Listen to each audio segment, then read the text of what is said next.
price of Bitcoin is $420.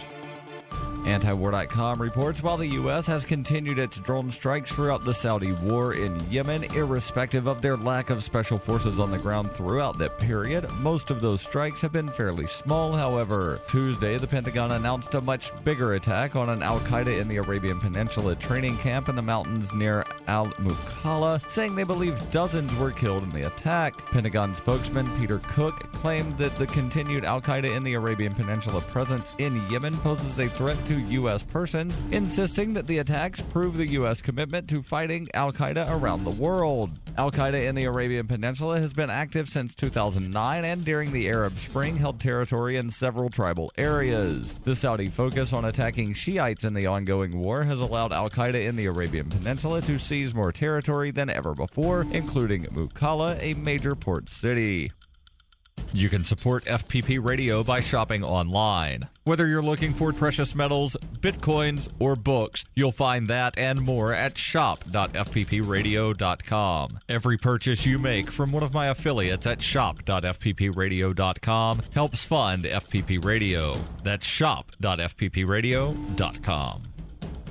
UPI reports several cities and airports in the United States have increased security measures following Tuesday's attacks in Brussels that killed at least 31 people. New York Police Department spokesman J. Peter Donald said security will be increased near New York subways and other sensitive areas in the city, but added that at this time there is no known indication that the attack has any nexus to New York City. Donald told CNN the department has deployed additional counterterrorism resources across the city, including the Counterterrorism Response Command, the Strategic Response Group, and Hercules teams. These teams have been deployed to crowded areas and transit locations around the city out of an abundance of caution to provide police presence and public reassurance as we closely follow the developing situation overseas. The Department of Homeland Security said it will not hesitate to adjust our security posture as appropriate to protect the American people following the attacks in Brussels. The agency said in a statement, DHS is closely monitoring the unfolding events in Brussels, and we remain in contact with our counterparts in the region. The Port Authority Police Department will also increase security at the LaGuardia Airport and John F. Kennedy International Airport in New York, as well as New Jersey's Newark Liberty International Airport. The Metropolitan Transportation Authority and the U.S. Capitol Police in Washington, D.C., as well as Reagan National Airport, Dulles International Airport, Atlanta's Hartsfield-Jackson International Airport, the Los Angeles International Airport, and the Miami International Airport have also heightened their police presence.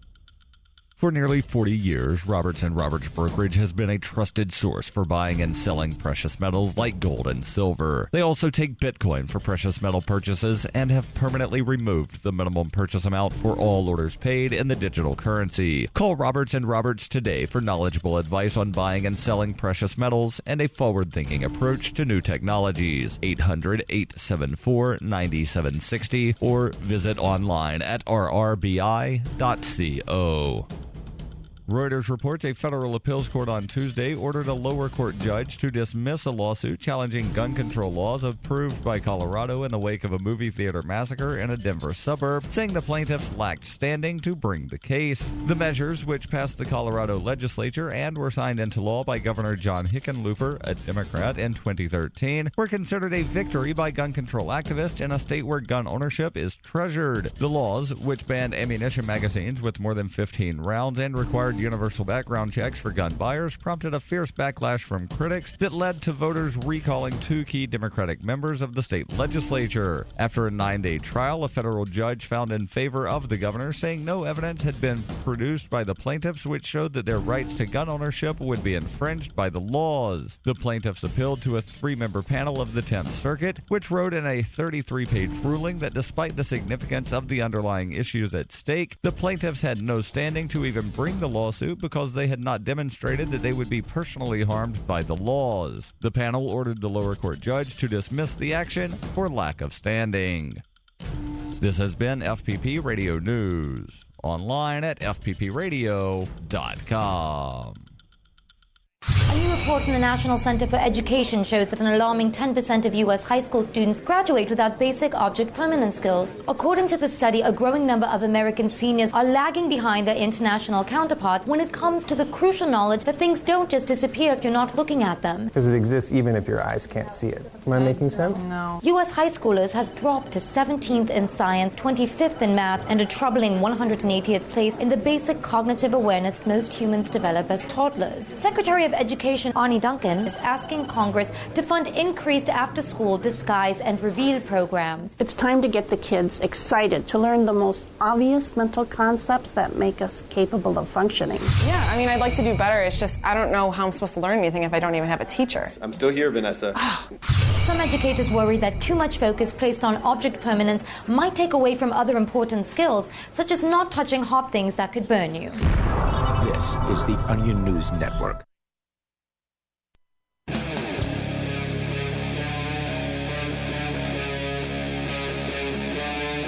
Free Talk Live. This is Free Talk Live, the Wednesday night edition, and in studio tonight it's Daryl and Mark. And we'll give you the phone lines here shortly so that you can call in. But, Mark, there's a story that you've had for a few days that I'm just absolutely intrigued by. Apparently, there was a woman somewhere that killed 3 children, and then she wound up having 3 more, and a judge is deciding something. Not exactly right. So let me make this clear because, well, don't want to get sued. Fox29.com. Okay, allegedly killed something. So this gal, and this is from the AP, that Fox 29 is reprinting from the AP, Chicago.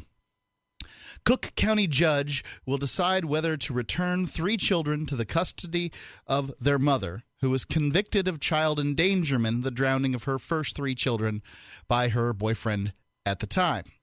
The judge heard Thursday from prosecutors and attorneys for Amanda Ware, who served 5 years in prison for a 2006 conviction over her first 3 children's death in Clinton Lake. Known then as Amanda Ham, her boyfriend at the time was convicted of first-degree murder and is serving a life sentence. So it's difficult to know what happened on that fateful day. So she was maybe involved but did not do the actual killing. That's what we are to understand. Okay. So prosecutors and said Ware watched her then-boyfriend carry out a plot to drown her 6-year-old, 3-year-old, and 23-month-old children because they were interfering with the couple's relationship and his sex and drugs lifestyle. Prosecutors said, and children can really put a crimp in your sex and drugs lifestyle. Yes, because it's so hard teaching somebody with those developing motor skills how to tie the little tourniquet around their arm and find the vein. Yeah, they can't even pass a joint properly. So prosecutors said the children were trapped in the back seat of their mother's car and screamed for help before drowning in 4.5 feet of water while she and her boyfriend escaped unharmed. So I guess the idea is that they crashed their car into a lake. They we couldn't get back to the kids. It just seemed too suspicious to everybody, probably because their story was concocted by a couple of drugged-out losers. And then he gets life, she gets 5 years. Did she have the other children at this point? No. So she has since, after being convicted, had children. We'll figure this all out. We do have a call on the line, and your calls are welcome. 855-450-FREE. That's the toll-free call-in line. Plus, there's Skype, username LRN.FM. We go to Dana calling in from Michigan. Dana, you're on Free Talk Live. What's on your mind? Hi, I just wanted to talk to you guys because I just went to a protest in Lansing and regarding the raids that are going on because they're still raiding the medical marijuana patients. I called in with Bradley Hunt about a couple months ago about a trial in Gaylord.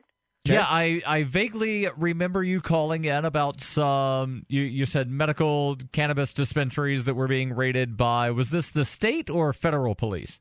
It's the state, but they've come back again to Gaylord. This time they came in with what was it? It was customs agents and Homeland Security. Homeland Security coming in on a cannabis raid. Yes, this last time that they just got raided again. Same places all got raided again. Wow, absolutely ridiculous. So what's the status? Where do they go from here? Well, from here, there's a few things going on in Michigan, and I wanted to talk about one of the things that I'm involved in. I helped write the language for this. It's called Abrogate Prohibition Michigan. Okay. It is a complete repeal back to a tomato plant. I'm for it. I often call for everything to be as legal as tomatoes because in the statutes that I've looked through, you do not find the word tomato at all. Well, we don't use the word tomato, but it would be as legal as tomatoes. We put it to where there's no regulations at all on the cannabis plant. None. They cannot interrupt use, anything. There's no way they can do anything with the plant. I can read it to you. It's really short. How short? Oh, very short. It's a constitutional amendment, so we made it really short. And it's not in this confusing legalese? No, very simple. Okay, plain English, go for it. English. The Abrogate Prohibition Michigan Amendment, a proposal to amend the state constitution regarding the prohibition of the use of cannabis. This proposal would add a new Section 28 to Article 1 of the state constitution to read as follows. The agricultural, personal, recreational, medicinal, commercial, and industrial use of cannabis in any form by any person shall be lawful activity. Cannabis use by any person who is the ward of an adult, enrolled in K-12 schools, a minor, shall be lawful activity requiring only parent or legal guardian consent, authorization. The agricultural, personal, recreational, medicinal, commercial, and industrial use. Oh, I did that backwards. My bad. I reread. All prohibitions on the use of cannabis in any form by any person is hereby null and void and henceforth abrogated. The use of cannabis shall include the growing, manufacture, delivery, purchase, consumption, and transport of any seed, flower, leaf, mixture, derivative, extract, product, and or preparation of the cannabis plant for all personal, recreational, medicinal, commercial, and industrial purposes. Sounds great to me. Yeah, no excise tax, no fines, no regulation to diminish use shall be levied or allowed for the use of cannabis. And then we have a severability clause. And we need 315,000 signatures. We're all over the state. We need help. We're doing it completely grassroots, no fundraisers and things such as Am I Legalized, getting lots of money. We're not doing that. We don't need it. Sometimes you got to raise money to get the signatures because certainly the average people have jobs and there are people that will go out and do signature collecting as a form of temporary work. So I know people that their full-time job is being signature gatherers. And they travel the country and they'll work for probably 9 months out of the year. And then there's times when can't be collecting. Well, we didn't really want to go there. If it gets to the end and we really, really need them, we'll try to get donations for that. We're doing totally grassroots. People are making their own signs. They're doing whatever they can. There's a book here called the Michigan Medical Marijuana Report. A petition is in each and every one of those magazines, going to all the dispensaries and grow shops all around the town and at all the events. So there's thousands of petitions going out every month in that magazine, tens of thousands. Plus, we have tons of volunteers helping us. We're going to all the big events, all the rallies, all the stuff. This is a presidential election. It makes for a lot of people to find. Yep. We've got somebody sold their house and everything that they own, put in storage, and bought an old RV and painted Abrogate Prohibition Michigan 2016 on the side of it. And they're driving around the state. I mean, we've got the grassroots going on big time. So what's the deadline on collecting these petitions? We have a hard deadline of July the 11th, so we're trying to get all of the petitions back by the 8th so we can get them down to Lansing. And if somebody wanted to go to a website to learn more, what's the website they could go to? www.mishican.us.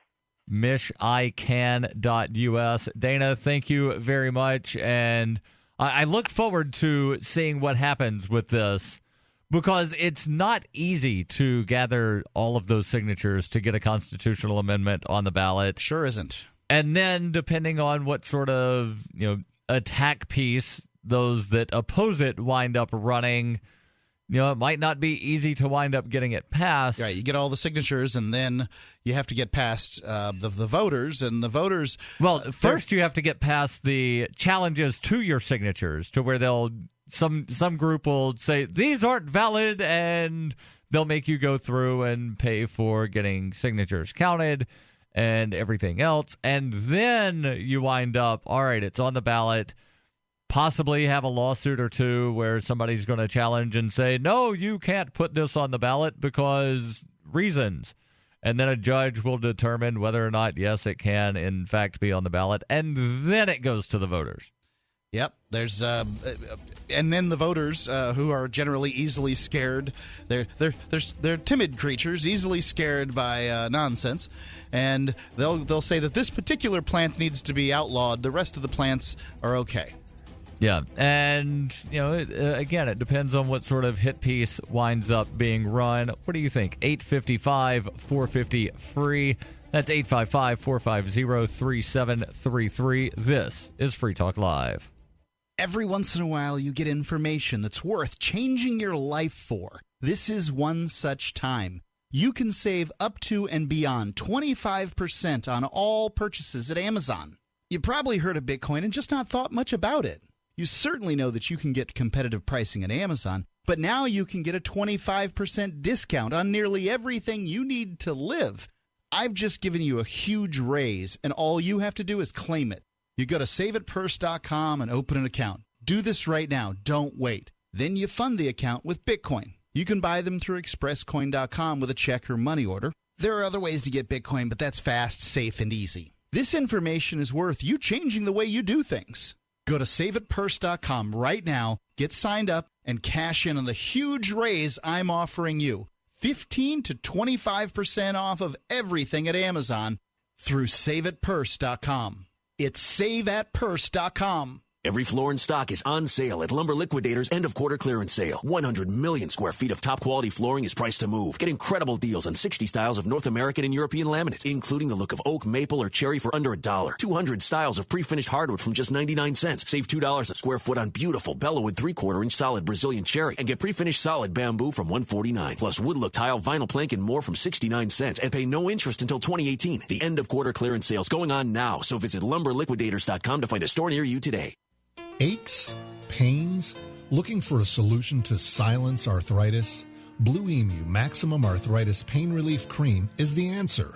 Use it for arthritis pain, strains, sprains, bruises, and more. Don't let your achy joints and muscles slow you down. Make you feel like you again. Give Blue Emu Maximum Arthritis Pain Relief Cream a try today. Beat the pain. Available in stores nationwide.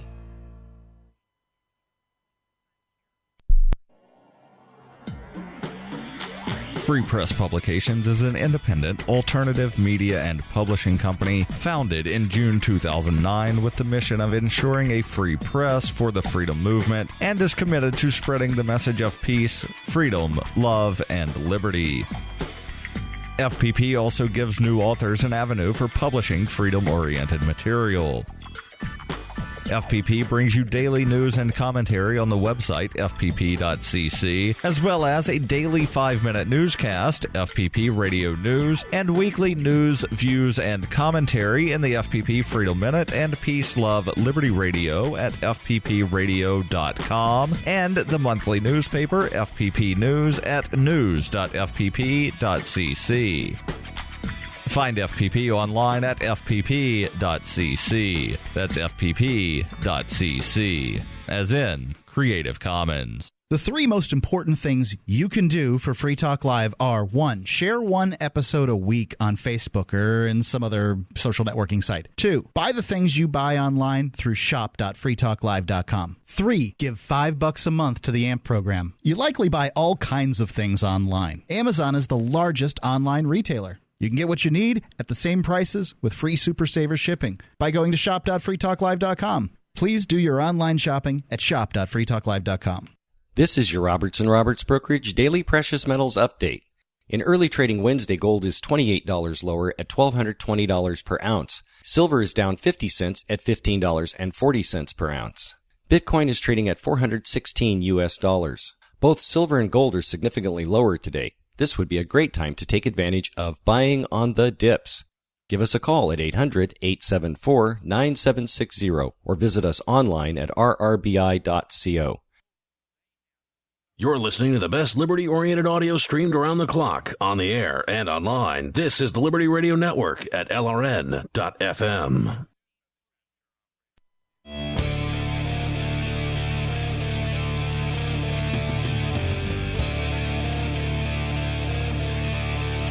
This is Free Talk Live. Your calls welcome. 855-450-FREE. That's 855-450-3733. In studio on this Wednesday, it's Daryl. No, his mic is on. I don't know what's going on with it. That's the mic that sometimes you got to hit that cough button a couple of times. It's Daryl, TJ, and Mark. And Mark, you were telling us about this woman that was somehow involved in the death of some children. Her children. Right, and she now has additional children. And there's going to be some kind of custody hearing? To recap, apparently she did 5 years in the pokey for the death of her 3 children from 2 years old to 6 years old in a drowning that was suspicious, I guess. Her boyfriend is in prison for life. So whatever it is that if nothing else, she got sent to prison for being unwilling to go get her children out of 4.5 feet of water. Okay. And as they screamed to their deaths. However, when she got out of prison, she had 2 daughters and a son with her husband, Leo Ware. Authorities removed them from the couple's custody in 2014, and they went to live with Leo Ware's sister. The couple's trying to get them back. During this week's hearing, prosecutors and Amanda Ware's attorney read from a parental capacity assessment prepared after a doctor called the State Department of Children and Family Services following the birth of the couple's 3rd child. So this lady, this is her 6th kid, and she's got them taken from her too.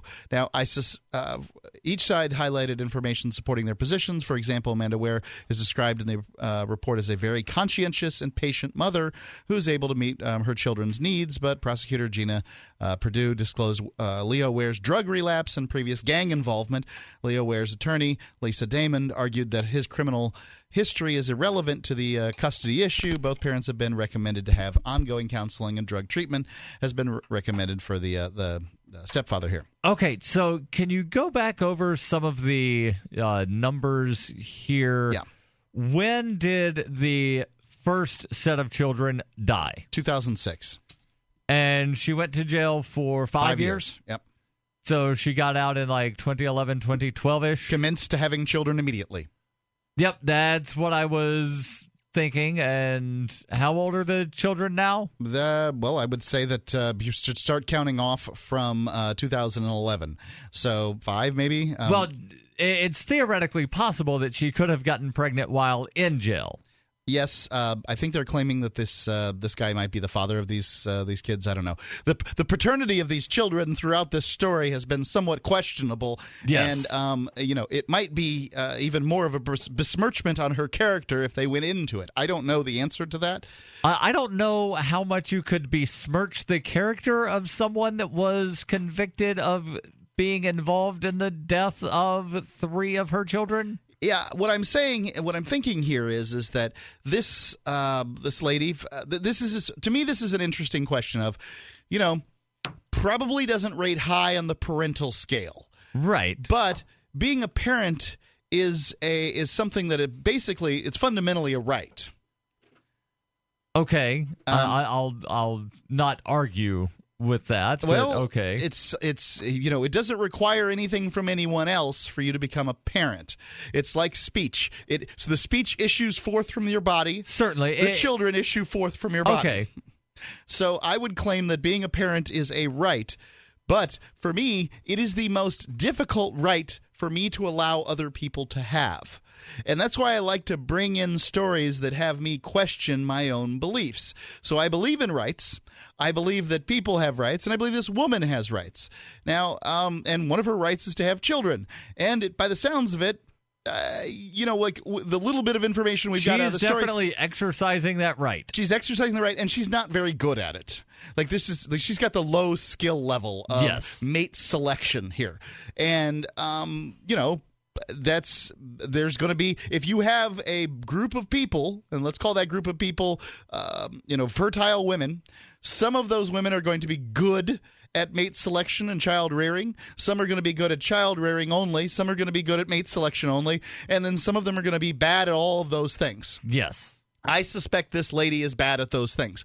And I don't know. I'm really using her as a foil to talk about the rights of people. And to some extent, as a society, we claim the right to see there's nothing attributed here to this woman being a bad parent other than essentially she's been in the news and done something bad in the past. It doesn't look like she's done anything bad as far as these kids go, according to this news story. These kids, the three that are currently alive. The ones that are living. The living children appear to have had nothing done bad to them. So I find it kind of an interesting question as to, should this woman have children? Should she have not? Should her sentence have not been partially? Because you have a right to freedom too, but that's taken away from you when you're incarcerated. There's a terrible history of people being made infertile in this country. Eugenics, and the justice system wanders away from it. However, I might question that maybe this would have been one of those circumstances that should have been part of the sentence, or a way for her to have her sentence shortened. You can do 4 years in prison if you have a tubal ligation, or 10 years without it. That kind of thing. TJ, you're being awfully quiet, and your microphone is working now. Yes, thank you for finally fixing that. What are your thoughts on this? My thoughts on this case? Yes. I don't have any. Okay, that would explain why I apologize. you're being quiet. The reason is I'm trying to get information about, of course, the FBI raid, because we actually have some developing stories. So I wanted to share that with you in the next segment. So this gal, Amanda Ware, has had her kids taken from her, and they're trying to find out whether they're going to get them back or not. And I'm not going to say that I'm rooting for or anything like that. I just think it's kind of interesting because everybody's got an opinion when it comes to parenting. People with no children are happy to share with you their opinion on parenting. Children will share with you their opinion on parenting, and by God, your parents will share with you their opinion on parenting. Everybody's got an opinion on parenting. That's why I think this is kind of a good story, because simply this lady seems pretty unqualified for this, but we believe as libertarians that people have rights, and one of those rights is to have kids. What do we think? Should this lady get her kids back? Should she have to perform some kind of skill set levels? Did she have to reach some kind of parenting level 1 to be able to do this? I don't know. Level up. Yeah. Custody achieved. Right. So, pardon me if I somehow missed this, but what is the reason that a judge is trying to determine whether or not she gets to keep her children? Well, I believe that from what I can tell in the story, the children were taken from her simply because of her reputation.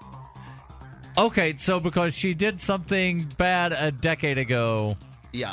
And now the judge determined that, well, maybe we need to look to see if you can have children. They haven't been great parents up to this point, but, well, whatever.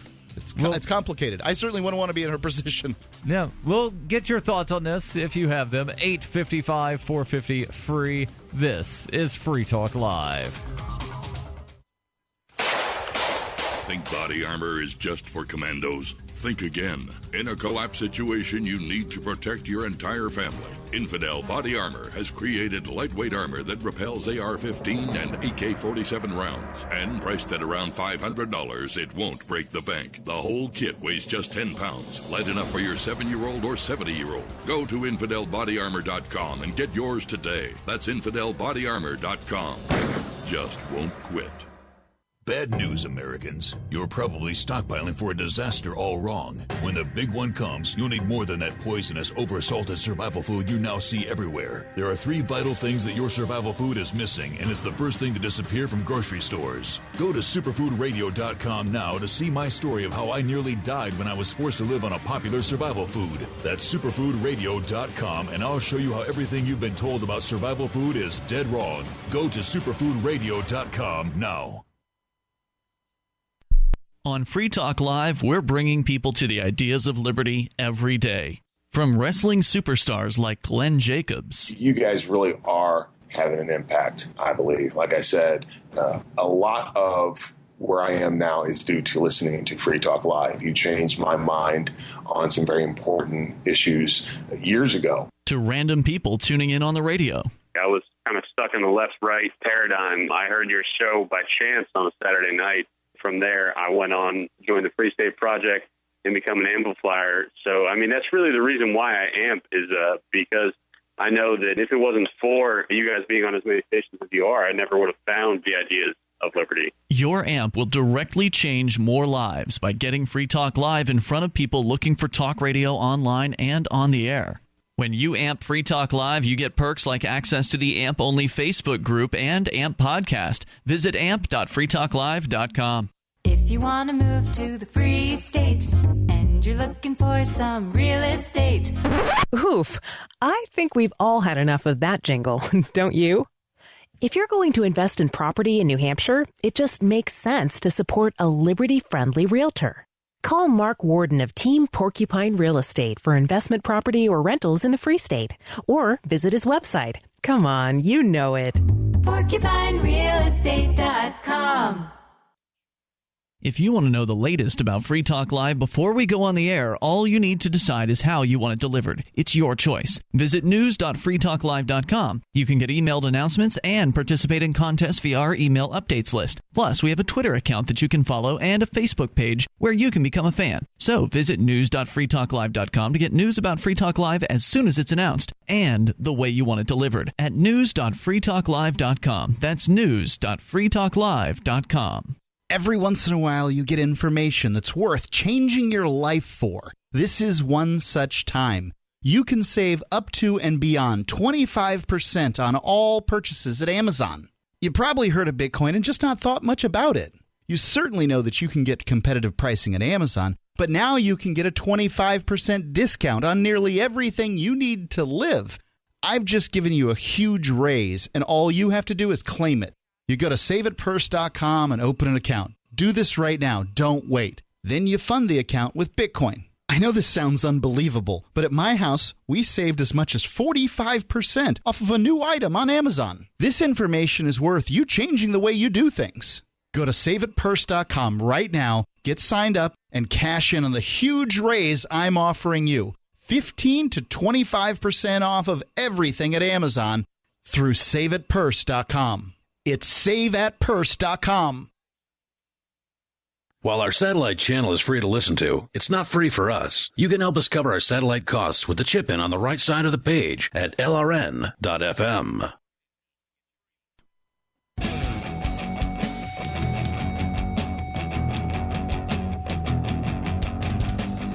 This is Free Talk Live. 855-450-FREE. That's 855-450-3733.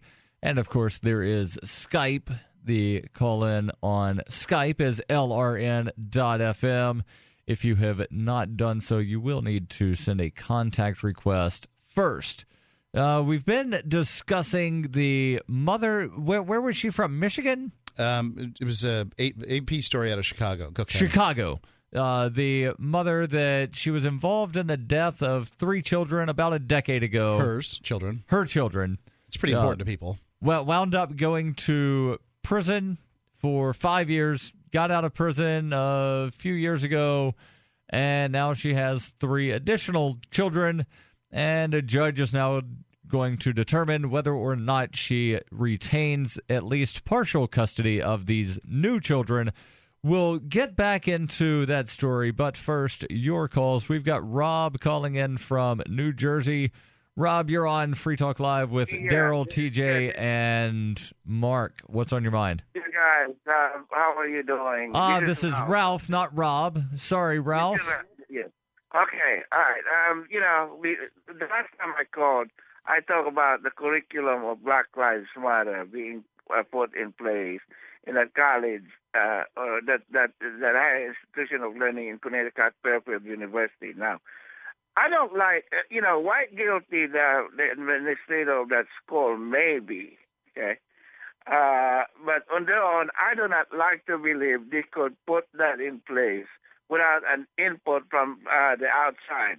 And that means Obama making them do that kind of thing. Hold on. So you think Obama made Fairfield University put in some kind of curriculum on Black Lives Matter? Oh, Black Lives Matter, exactly.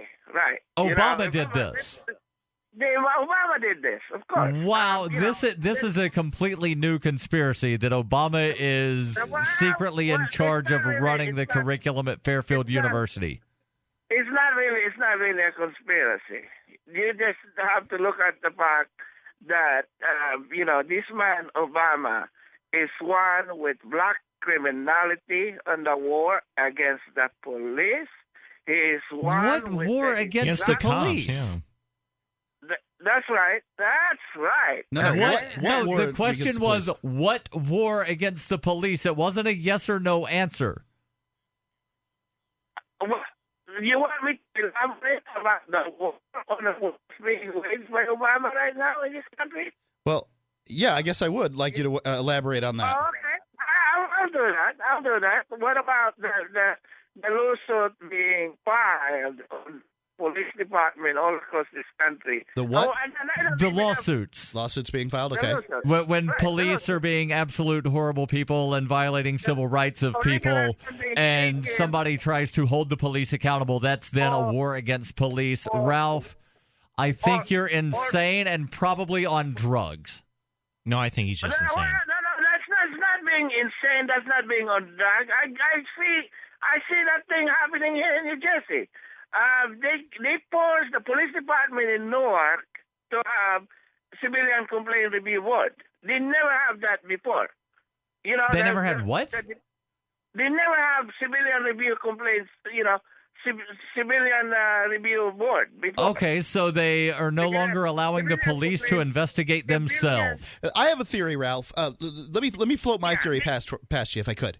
My theory is that a significantly larger portion of Americans are carrying around cameras in the form of smartphones, and they're now capturing the behavior of police that up to this point generally did not get captured. So organizations that have developed without the eye of the public upon them have now had the eye of the public upon them, and they're very bad at changing their behavior because monopolies stink. Here's another question for you, okay?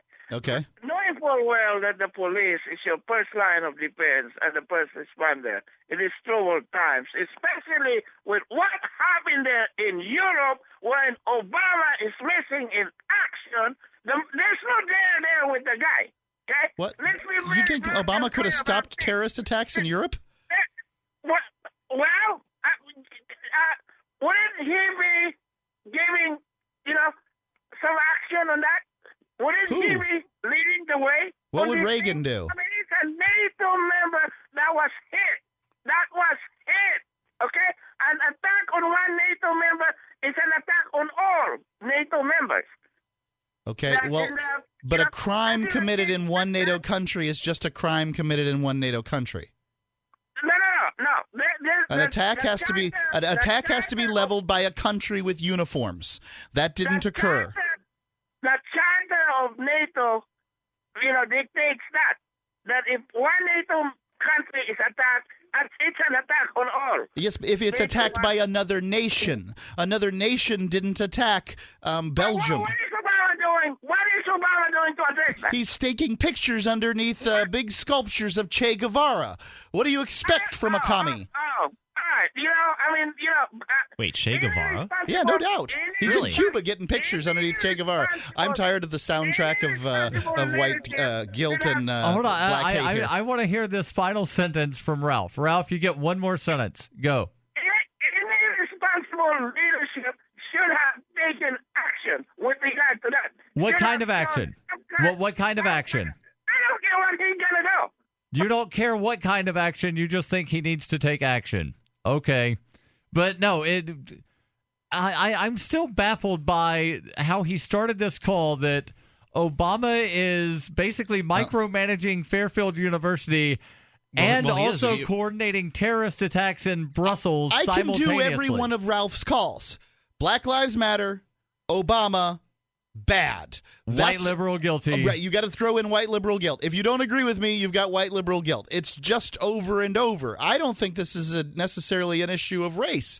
I think that this is really, frankly, it's boring. Yeah, I completely agree. And I'd like to say, Ralph, I do not consider the police my first line of defense. My first line of defense is an Austrian guy named Gatzen Glock. He makes a really nice thing called a gun, and that is my first line of defense. Hold on, Gatzen Glock? I thought he was dead. Well, his company goes on. Okay, Smith & Wesson, Heckler & Koch. I mean, who do you want to be? By the way, are you a Heckler & Koch guy or a Glock guy? Well, my good Lord. Is there a question on this? Yeah. I mean, this is a holy war, man. I mean, people get into holy wars over which gun is the best gun. My God, I would have always assumed that H&K was the superior brand, the superior brand when it comes to weapons. Well, as someone who owns a fully automatic MP5, Heckler & Koch MP5, I can't disagree with you there. I have to say they are very nice guns. You got an H-bar on it? Huh? You got an H-bar on it? I have heavy barrel. Heavy barrel. No, I have just a regular old barrel, short barrel. Yeah, well, there you go. This entire conversation is way over my head. Well, I know what guns Darryl, are, I know how they work, and I know the rules of gun safety. Are you a pacifist, Darryl? I'm not a pacifist, but to quote Lee Wrights, I don't believe I have to kill a man to prove it. Well, you don't have to kill somebody. You just have to have a gun, because if they want to kill you, what are you going to do to stop them? If they have a gun and you don't have a gun, how are you going to stop them? I never said I did not have a gun. I said I don't know all the intricacies of the conversation. Let's go back to the phones. We've got James wants to talk about Mark. James, you're on the air with Daryl, TJ, and Mark. Yeah, Daryl, it's about a 2-year anniversary since Mark so lovingly and sickeningly said the fact of the matter is the people in the Pentagon deserved it. Are you going to talk about something new or constantly bring up things that happened previously? James, come on. We just got rated. To discuss with Mark. That's what I called him to talk about. May we discuss this in addition to him trying to suggest that I want to murder him and his family?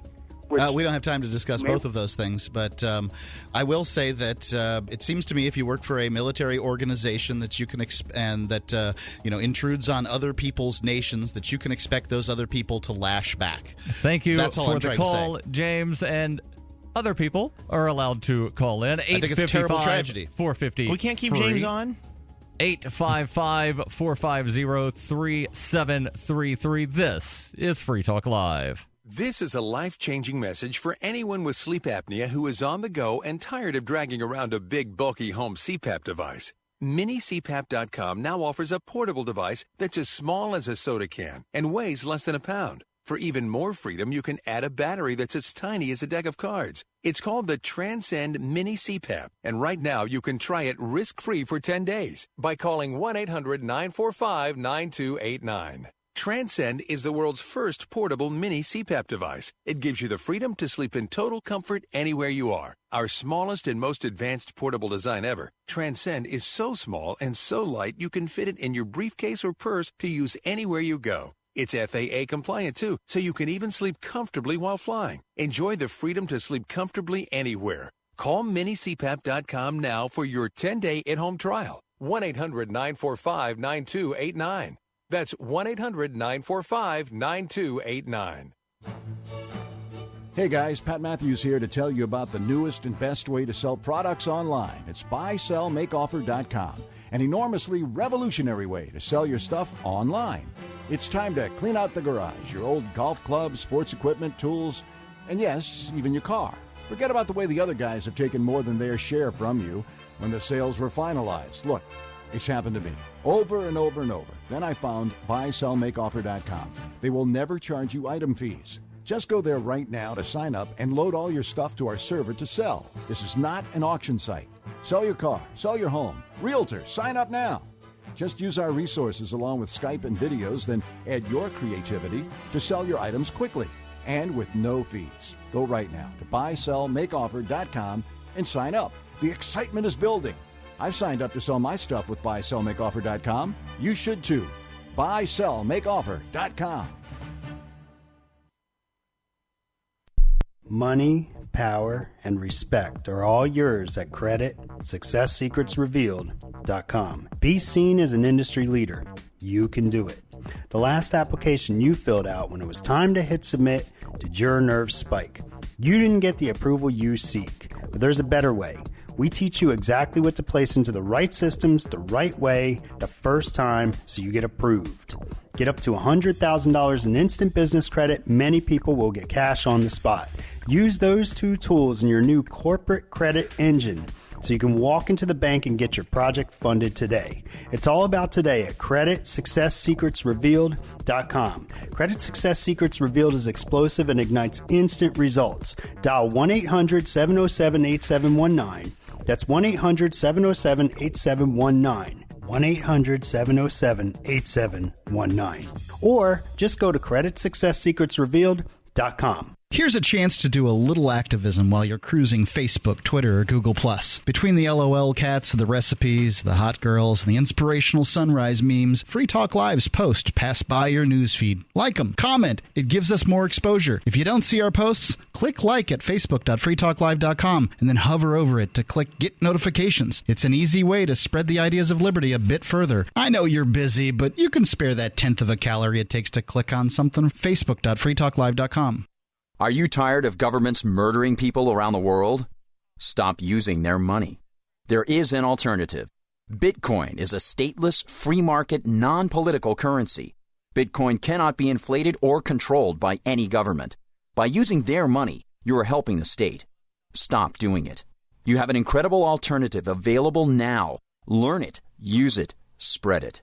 Get started with Bitcoin at bitcoin.com. That's bitcoin.com. Do you love Twitter? Make sure you favorite the LRN.FM Twitter account so you can receive our tweets at twitter.lrn.fm. That's twitter.lrn.fm.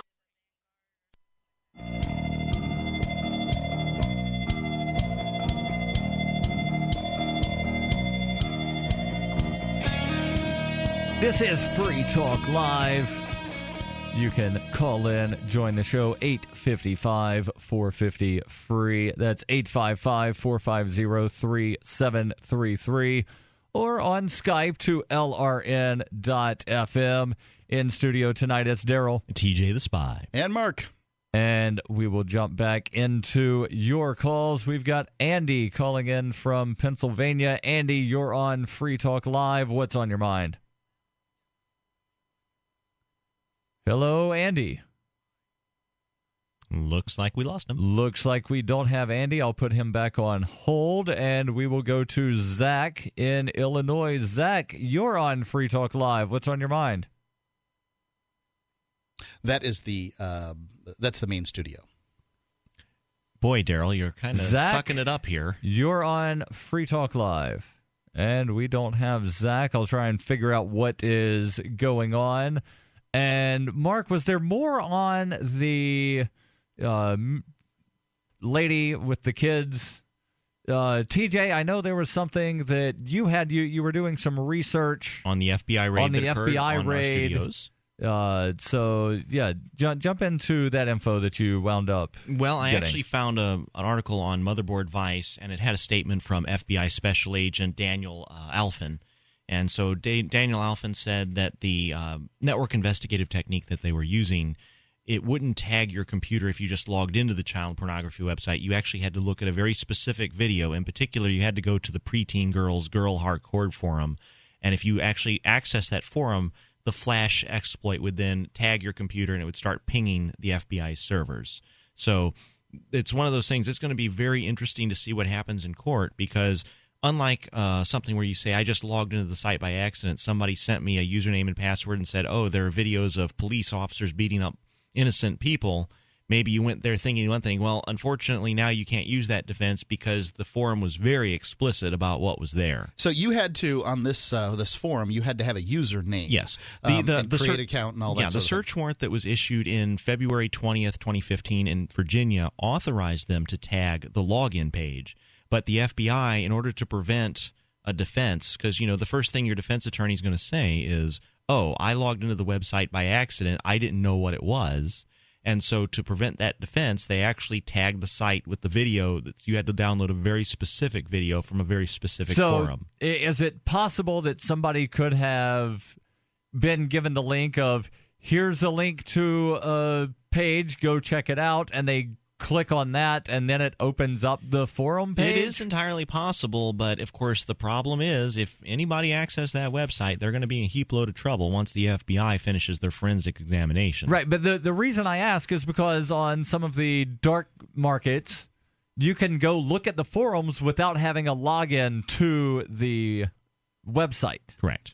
So I have, obviously, child pornography has been on my mind the last couple of days because of the raid. Mark, that doesn't sound very good. I don't care. The raid that occurred. You might want to rephrase that one just a bit. The FTL studios. There's no way he can rephrase that doesn't sound absolutely horrible. Right. And I don't spend much time thinking about it generally, and I suppose that's why I didn't come up with this. But I was trying to think of reasons that people would want to go to child pornography websites that didn't have to do with prurient interests. Because I've come to the conclusion that it's not that you have looked at child porn that really upsets people. It's that you liked it. Yes. And because I often thought, like, if you're a pedophile, there you go. I know. Say thank you. Yes, thank you for pronouncing it correctly. If you are a pedophile, I mean, why not become an FBI special agent, get a job with the Child Exploitation Division in Quantico, Virginia, and then you can get paid $100,000 a year to look at child pornography. To your heart's content at that point, right? I mean, that's how crazy this whole thing is. And I said, yeah, thank goodness I don't have to have that job because I don't think I have the stomach for it.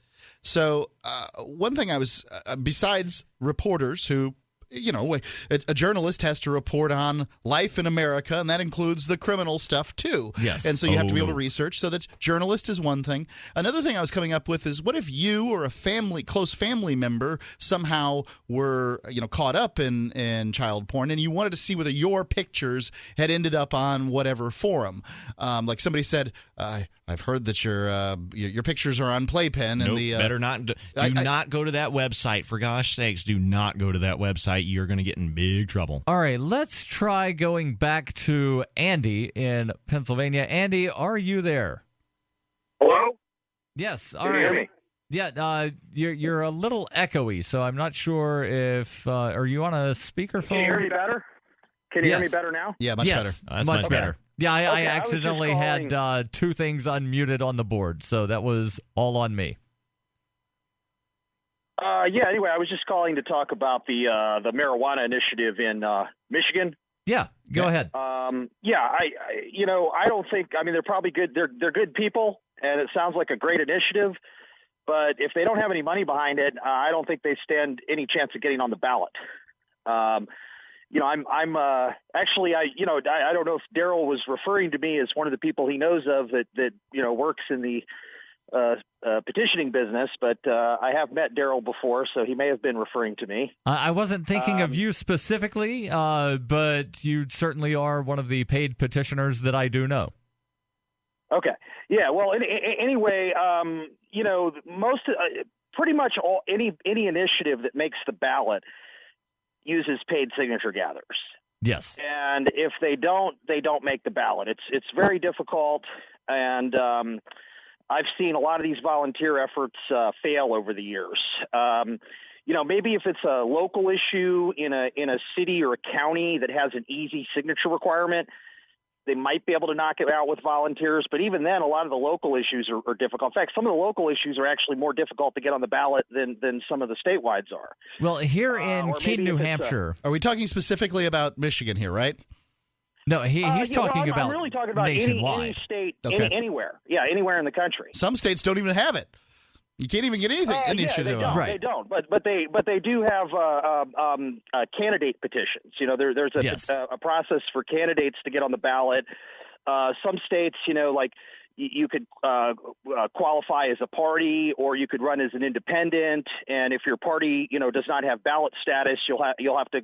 In some states, even if your party has ballot status, you have to collect signatures. But Pennsylvania is one of those in states. Other states, and in other states, if your party has ballot status, you don't have to collect signatures. However, if you run as an independent or or under the banner of a party that doesn't have ballot access, then you will have to collect signatures. And I'm just saying it's very difficult, and I seriously doubt these people will make it on the ballot. I mean, the requirement is, 313,000 valid signatures?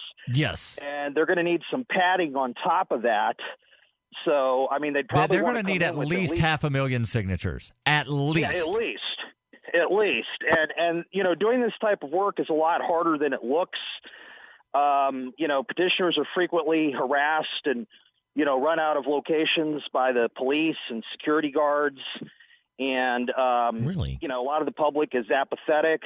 Yeah, I've actually been arrested a couple of times. I was going to ask if you were the same Andy that wound up getting arrested down in, what was it, Oklahoma or Arkansas? It was Arkansas. Arkansas, and I've also been arrested in Maryland for petitioning.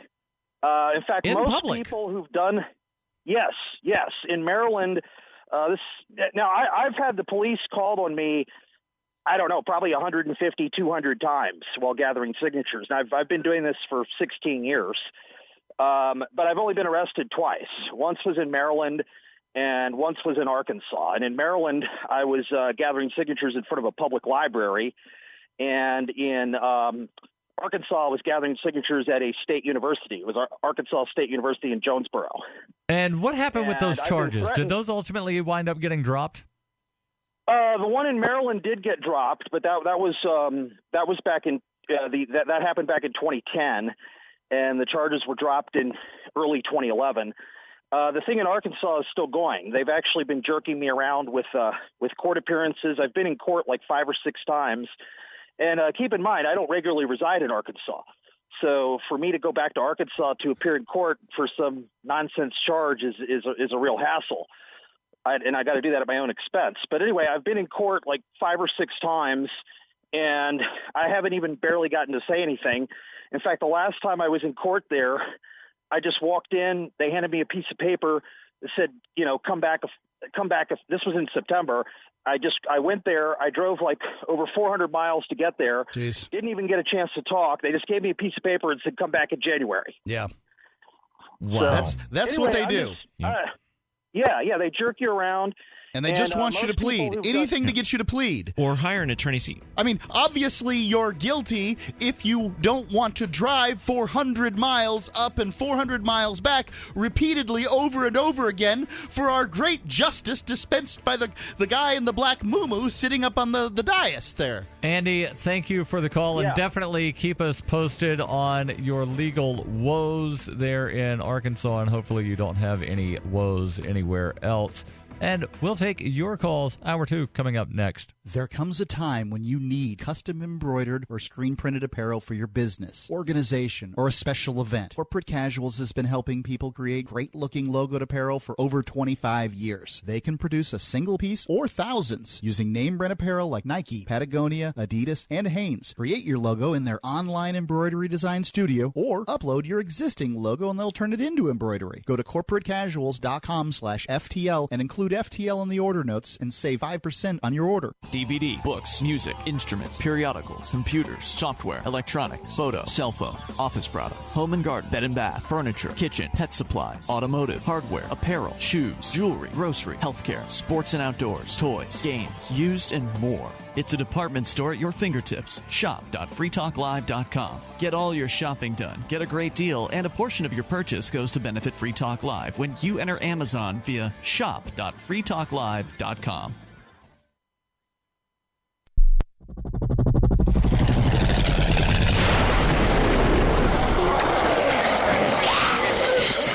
In Survivor Max 2, School Bites, Max must scavenge through a wasteland swarming with the undead.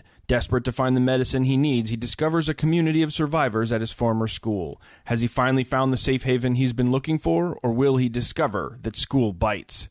Look for Survivor Max on Facebook, read reviews on Amazon, and read Chapter 1 at survivormax.com.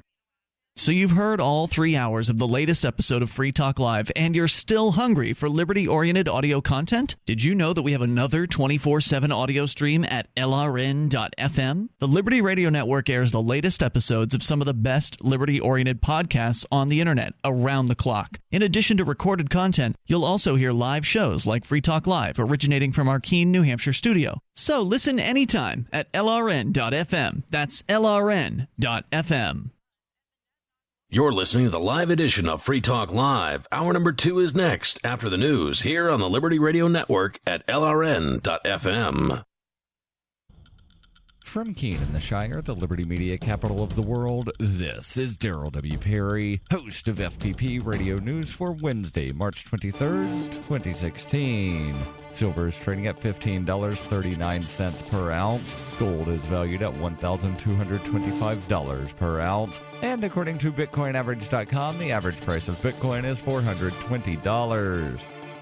Antiwar.com reports while the U.S. has continued its drone strikes throughout the Saudi war in Yemen, irrespective of their lack of special forces on the ground throughout that period, most of those strikes have been fairly small. However, Tuesday, the Pentagon announced a much bigger attack on an Al-Qaeda in the Arabian Peninsula training camp in the mountains near Al-Mukalla, saying they believe dozens were killed in the attack. Pentagon spokesman Peter Cook claimed that the continued Al-Qaeda in the Arabian Peninsula presence in Yemen poses a threat to U.S. persons, insisting that the attacks prove the U.S. commitment to fighting Al-Qaeda around the world. Al-Qaeda in the Arabian Peninsula has been active since 2009 and during the Arab Spring held territory in several tribal areas. The Saudi focus on attacking Shiites in the ongoing war has allowed Al-Qaeda in the Arabian Peninsula to seize more territory than ever before, including Mukalla, a major port city.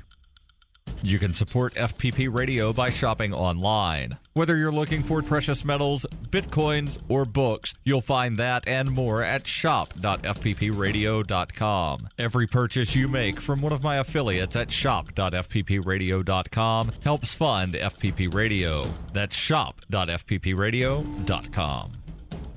UPI reports several cities and airports in the United States have increased security measures following Tuesday's attacks in Brussels that killed at least 31 people. New York Police Department spokesman J. Peter Donald said security will be increased near New York subways and other sensitive areas in the city, but added that at this time there is no known indication that the attack has any nexus to New York City. Donald told CNN the department has deployed additional counterterrorism resources across the city, including the Counterterrorism Response Command, the Strategic Response Group, and Hercules teams. These teams have been deployed to crowded areas and transit locations around the city out of an abundance of caution to provide police presence and public reassurance as we closely follow the developing situation overseas. The Department of Homeland Security said it will not hesitate to adjust our security posture as appropriate to protect the American people following the attacks in Brussels. The agency said in a statement, DHS is closely monitoring the unfolding events in Brussels, and we remain in contact with our counterparts in the region. The Port Authority Police Department will also increase security at the LaGuardia Airport and John F. Kennedy International Airport in New York, as well as New Jersey's Newark Liberty International Airport. The Metropolitan Transportation Authority and the U.S. Capitol Police in Washington, D.C., as well as Reagan National Airport, Dulles International Airport, Atlanta's Hartsfield-Jackson International Airport, the Los Angeles International Airport, and the Miami International Airport have also heightened their police presence.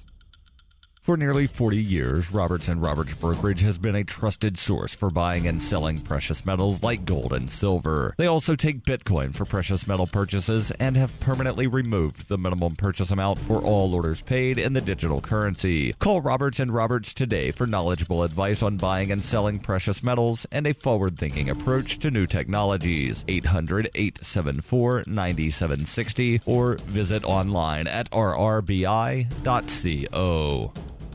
Reuters reports a federal appeals court on Tuesday ordered a lower court judge to dismiss a lawsuit challenging gun control laws approved by Colorado in the wake of a movie theater massacre in a Denver suburb, saying the plaintiffs lacked standing to bring the case. The measures, which passed the Colorado legislature and were signed into law by Governor John Hickenlooper, a Democrat, in 2013, were considered a victory by gun control activists in a state where gun ownership is treasured. The laws, which banned ammunition magazines with more than 15 rounds and required universal background checks for gun buyers, prompted a fierce backlash from critics that led to voters recalling two key Democratic members of the state legislature. After a 9-day trial, a federal judge found in favor of the governor, saying no evidence had been produced by the plaintiffs which showed that their rights to gun ownership would be infringed by the laws. The plaintiffs appealed to a 3-member panel of the 10th Circuit, which wrote in a 33-page ruling that despite the significance of the underlying issues at stake, the plaintiffs had no standing to even bring the lawsuit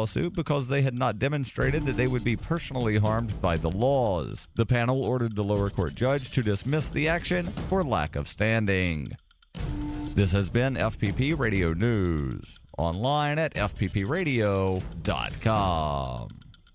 The Onion looks back at This Week in History. On July 21st, 2007, Harry Potter and the Deathly Hallows, the final installment in the widely popular Harry Potter series, was released, as excited fans all over the world eagerly flipped to the book's final pages to find out if Harry and Lord Voldemort finally Author J.K. Rowling had already succeeded in creating one of the most popular literary franchises of all time. And of course, much of that success was owed to the expertly crafted sexual tension that steadily built up between the series' protagonist, schoolboy wizard Harry Potter, and the Dark Lord Voldemort. Everyone in the country wanted to know whether or not they would and if they did how many times would they and who would be who. And that was what happened this week in history. In the words of Mother Teresa, if there is one lesson to learn from the past, it's that no matter what you do, there will always be a bunch more crippled dying kids. This is the Onion News Network.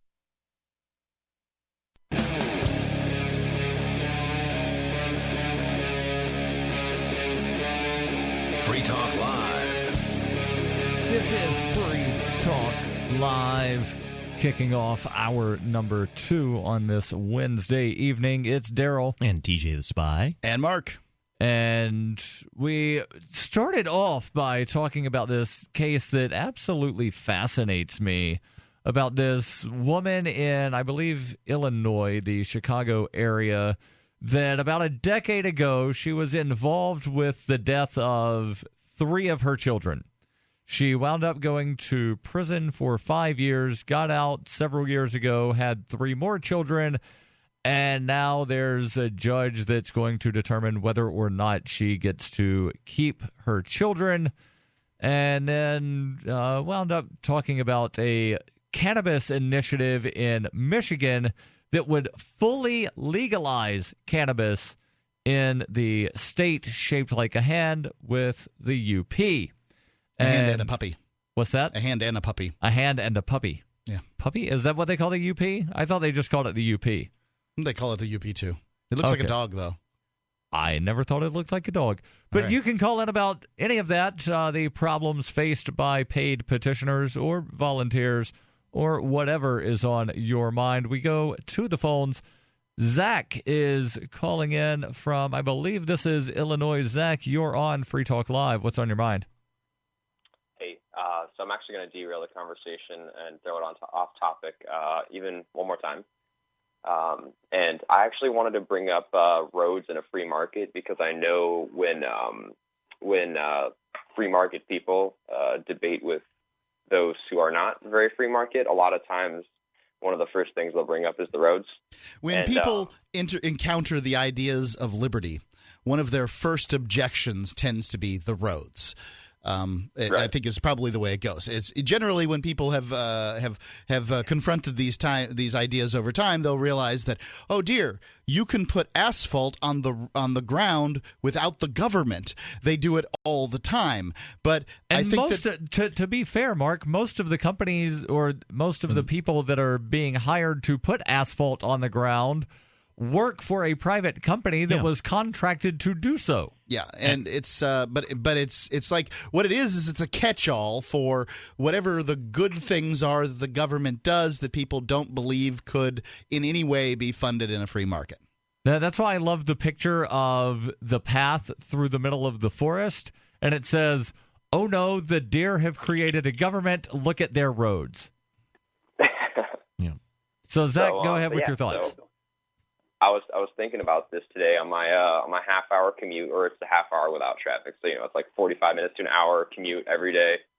Sitting in traffic, thinking about, wow, I'm so glad I have this omnipotent government that builds all these phenomenally planned roads with all of this really expedited movement. And I kind of came up with, I think, a good way to describe how roads would be handled in a free market. I don't know. We would have flying cars and roads would not be an issue. Right. So, I mean, within the first few years, though, you'd have to deal with it. And, I mean, do you guys I disagree have, I disagree with the flying car analogy that libertarians fall back on. The fact is it costs significantly more to pick up an object and fly it through the air than it does to roll it across the ground. It does. Well, right. So we would have to have roads. So do you guys have, like, Costco memberships or Sam's Club memberships by chance? Or are you familiar with that? Yes. I'm familiar with it. The nearest Costco or Sam's Club is like an hour and a half away from here, so it makes absolutely Come on, Daryl, be a good sense. sport and just play along. But yeah, so I think that if you push the button, destroy the state tomorrow, and a free market has to do with roads, I think one of the first things you're going to see is giant companies buying up all the road, or, grabbing it, making it their property. And I think I think this would be a really efficient way to do it, is it would be a membership program. You'd have things like a Costco membership or a Sam's Club membership where you get preferred access to better roads. And then they would end up, of course, I think, coming up with a much more efficient way to build the roads and probably... The roads could wind up being on basically what would be referred to as the Facebook model, to where you're not the consumer, you're the customer, and you would have advertisements all along the side of the road that would wind up paying for the road. Better, and maybe advertisements along the side, but those cost money. The road's already there. They may spray paint advertisements on the road themselves. So, I mean, oftentimes when you're dealing with roads, there's a lot of people going to the same place. Some of those same places these days tend to be things like the grocery store or Walmart, that kind of thing. Walmart is a grocery store. Well, in some cases it is, in some cases it isn't. These kind of big box stores, and those big box stores likely would pay to maintain the road just to make it so that people can get there. If the government just dropped roads immediately at this point, businesses would be like, oh, dear God, how do we get the dum-dums with the green pieces of paper in their pocket from their houses to here? And I swear to God, America, they can figure it out. They can get all the product into the store so you can buy it. They can get your butt on a mobility scooter in their store. They can figure out how to get you to the store. Well, they would also have to try to figure out how to keep getting their product into the store. Hence the need for roads. Yeah. So, yeah, it just makes sense. By the way, you also mentioned something I'd like to point out. If the government were to give up on the roads tomorrow, the government does one thing, namely property ownership. How do we know who owns a particular road? Well, for property, it's fairly easy. The reason I own a property is because I have a piece of paper from the government called a deed, and it says this is the owner. Now, I find it fascinating. I don't have a deed for my laptop. I don't have anything that proves that my laptop in front of mine is mine, other than the fact it's in my possession and nobody else is claiming ownership to it. So if you had a road, if all the roads all of a sudden were abandoned by the government, people would have to, how would we determine who's going to own this road versus who's going to own that road? And that is something a lot of people have trouble grasping. How would the free market handle it when the government gives up on something? How do you take it over? What if you have two people who want the same road? Would they get into a shooting match and decide it? Well, and one of the questions that I've heard people mention, because we do live where it snows, is, well, government has to do snowplow or snow removal, because what would happen if somebody decided not to pay for snow removal? Like, what would the snowplow just like lift up the plow, somehow trudge through 8 inches of snow to get to the other side of that house, and then drop the front of the plow again? Well, obviously, I think you would have situations in rural areas where people drove more trucks, and more trucks would have snowplows on the front, would be my guess in that world. But, if the government stuck to roads and road clearing, I would be so happy because they wouldn't be in education. Right, they wouldn't be in military. They wouldn't be doing all the other things that they really do harm. Well, many libertarians will stick with what I call cops, courts, causeways, and killers. That's a very alliterative. Alliterative, yes. It's military, police, roads, and justice services. So they claim that they can't. The government must do these things, and I'm happy to debate those things if that's the case. But if the government stuck in there, things would be so much better because they wouldn't be in everything else messing it up. Well, the market can solve these problems. Well, the problem is that pretty much everything that governments do, they claim is tangentially related to the things that you just said. But what about the medicine? They've been progressively getting further and further into medicine over the course of decades, and each time they claim the prices are so high. That's because you've been involved the whole time. I mean, have you seen it's tangentially related to protecting life and something interstate commerce. I mean, it's darn near impossible to get my heroin over the counter nowadays. I mean, it's gosh darn expensive. Have you seen the prices of heroin lately? And it's impossible to get it from Sears and Roebuck. Thank you, FDA. Zach, any final thoughts?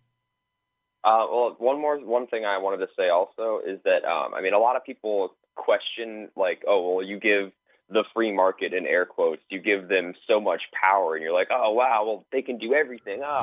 And one of the things I like to point to is, look at skyscrapers. Is that the free market had to find a way to fit hundreds and hundreds of people in these little buildings that they were going to supply all this stuff to, and so they were just like, screw it, I guess we'll just go straight up. And these same people will ascribe all that ability to government, which fails constantly. Zach, thanks for the call, and your calls welcome 855-450-FREE or LRN.FM on Skype.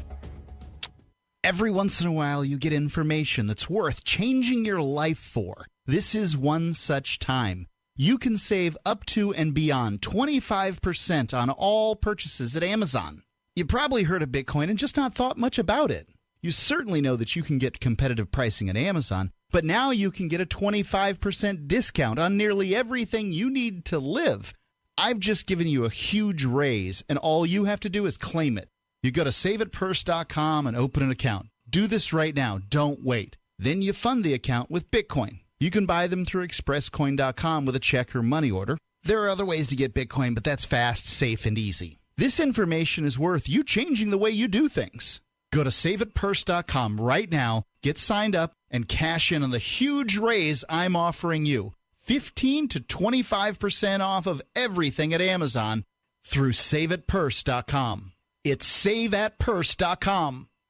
It's no secret that pathogens such as bacteria, viruses, molds, and fungus can inflict severe damage in the human body. Fortunately, a new and vastly improved silver solution has been developed. Supernatural Silver is a revolutionary broad-spectrum antibacterial, antiviral, antifungal solution that can be used inside the body as well as on the skin. Supernatural Silver is unique and superior to colloidal and ionic silvers, using a patented technology that is highly effective against colds, flus, infections, food poisoning, and yeast, in addition to many other pathogens. Supernatural Silver is scientifically supported, extremely safe, and is the #1 choice of thousands of people for immune system support. Find out how Supernatural Silver could change your life. Go to supernaturalsilver.com and use the promo code HEALTHY for 20% off. That's supernaturalsilver.com. And like us on Facebook. Understanding your credit score is the first step towards managing and improving it. This is Charlie Sundstrom with your Van Dyke Mortgage Minute. The most influential component of your credit score is your payment history. Almost equally as important is the amount you owe on credit accounts. Also impacting your score, but to a lesser degree, are the length of time you've utilized your credit. the number of new accounts, credit inquiries, and your various types of credit accounts. To help achieve or maintain a healthy credit score, have a system set up to assure your bills are always paid on time. Don't max out your cards. It's better to have a high credit limit with a low balance. Never close old accounts. The age of these can actually help your credit score. But don't be afraid to use your credit. You need several accounts in order to have a credit score. Just keep the corresponding payments within your means. For your mortgage pre-approval and refi needs, start by visiting VanDykeMortgage.com. Corporate NMLS 3035. Van Dyke Mortgage is an equal housing lender. Charlie Sundstrom, NMLS 134251. LRN.FM is proud to announce our official listening apps for Android and iOS devices. Now you can easily tune into our streams anywhere, anytime on your smartphone or tablet. Just visit apps.lrn.fm or search for LRN.FM in the Android or Apple app stores. Please download, rate us 5 stars, then share the link on your social media, and let your friends and family know how you're listening to LRN.FM. Download it now, free, at apps.lrn.fm. I love My Magic Mud. I drink a lot of coffee. I had stains on my teeth. Then I found My Magic Mud, and I was told it would remove stains. So I paid attention when I brushed the first time. My Magic Mud is black tooth powder, and the difference it made in my teeth in one application was noticeable. With 4, my teeth were as white as you normal folks out there. Please go to mymagicmud.com and buy a jar. There's 150 applications for $25. You can use Bitcoin, mymagicmud.com. Listen to LRN.FM on any phone, anytime. 213-493-0309. That's 213-493-0309.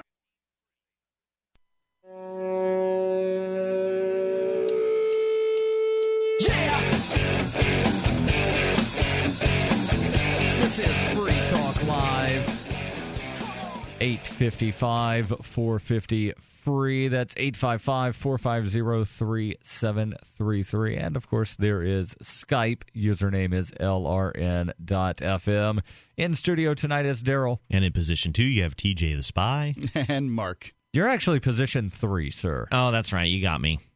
So if you're starting a business or, really sort of any concern, if you've got if you're part of an organization or, you go to hobby groups or things like that, it's a good idea to have a business card. Yes. Because, you don't necessarily want to hand out your business card if you're at your tropical fish club.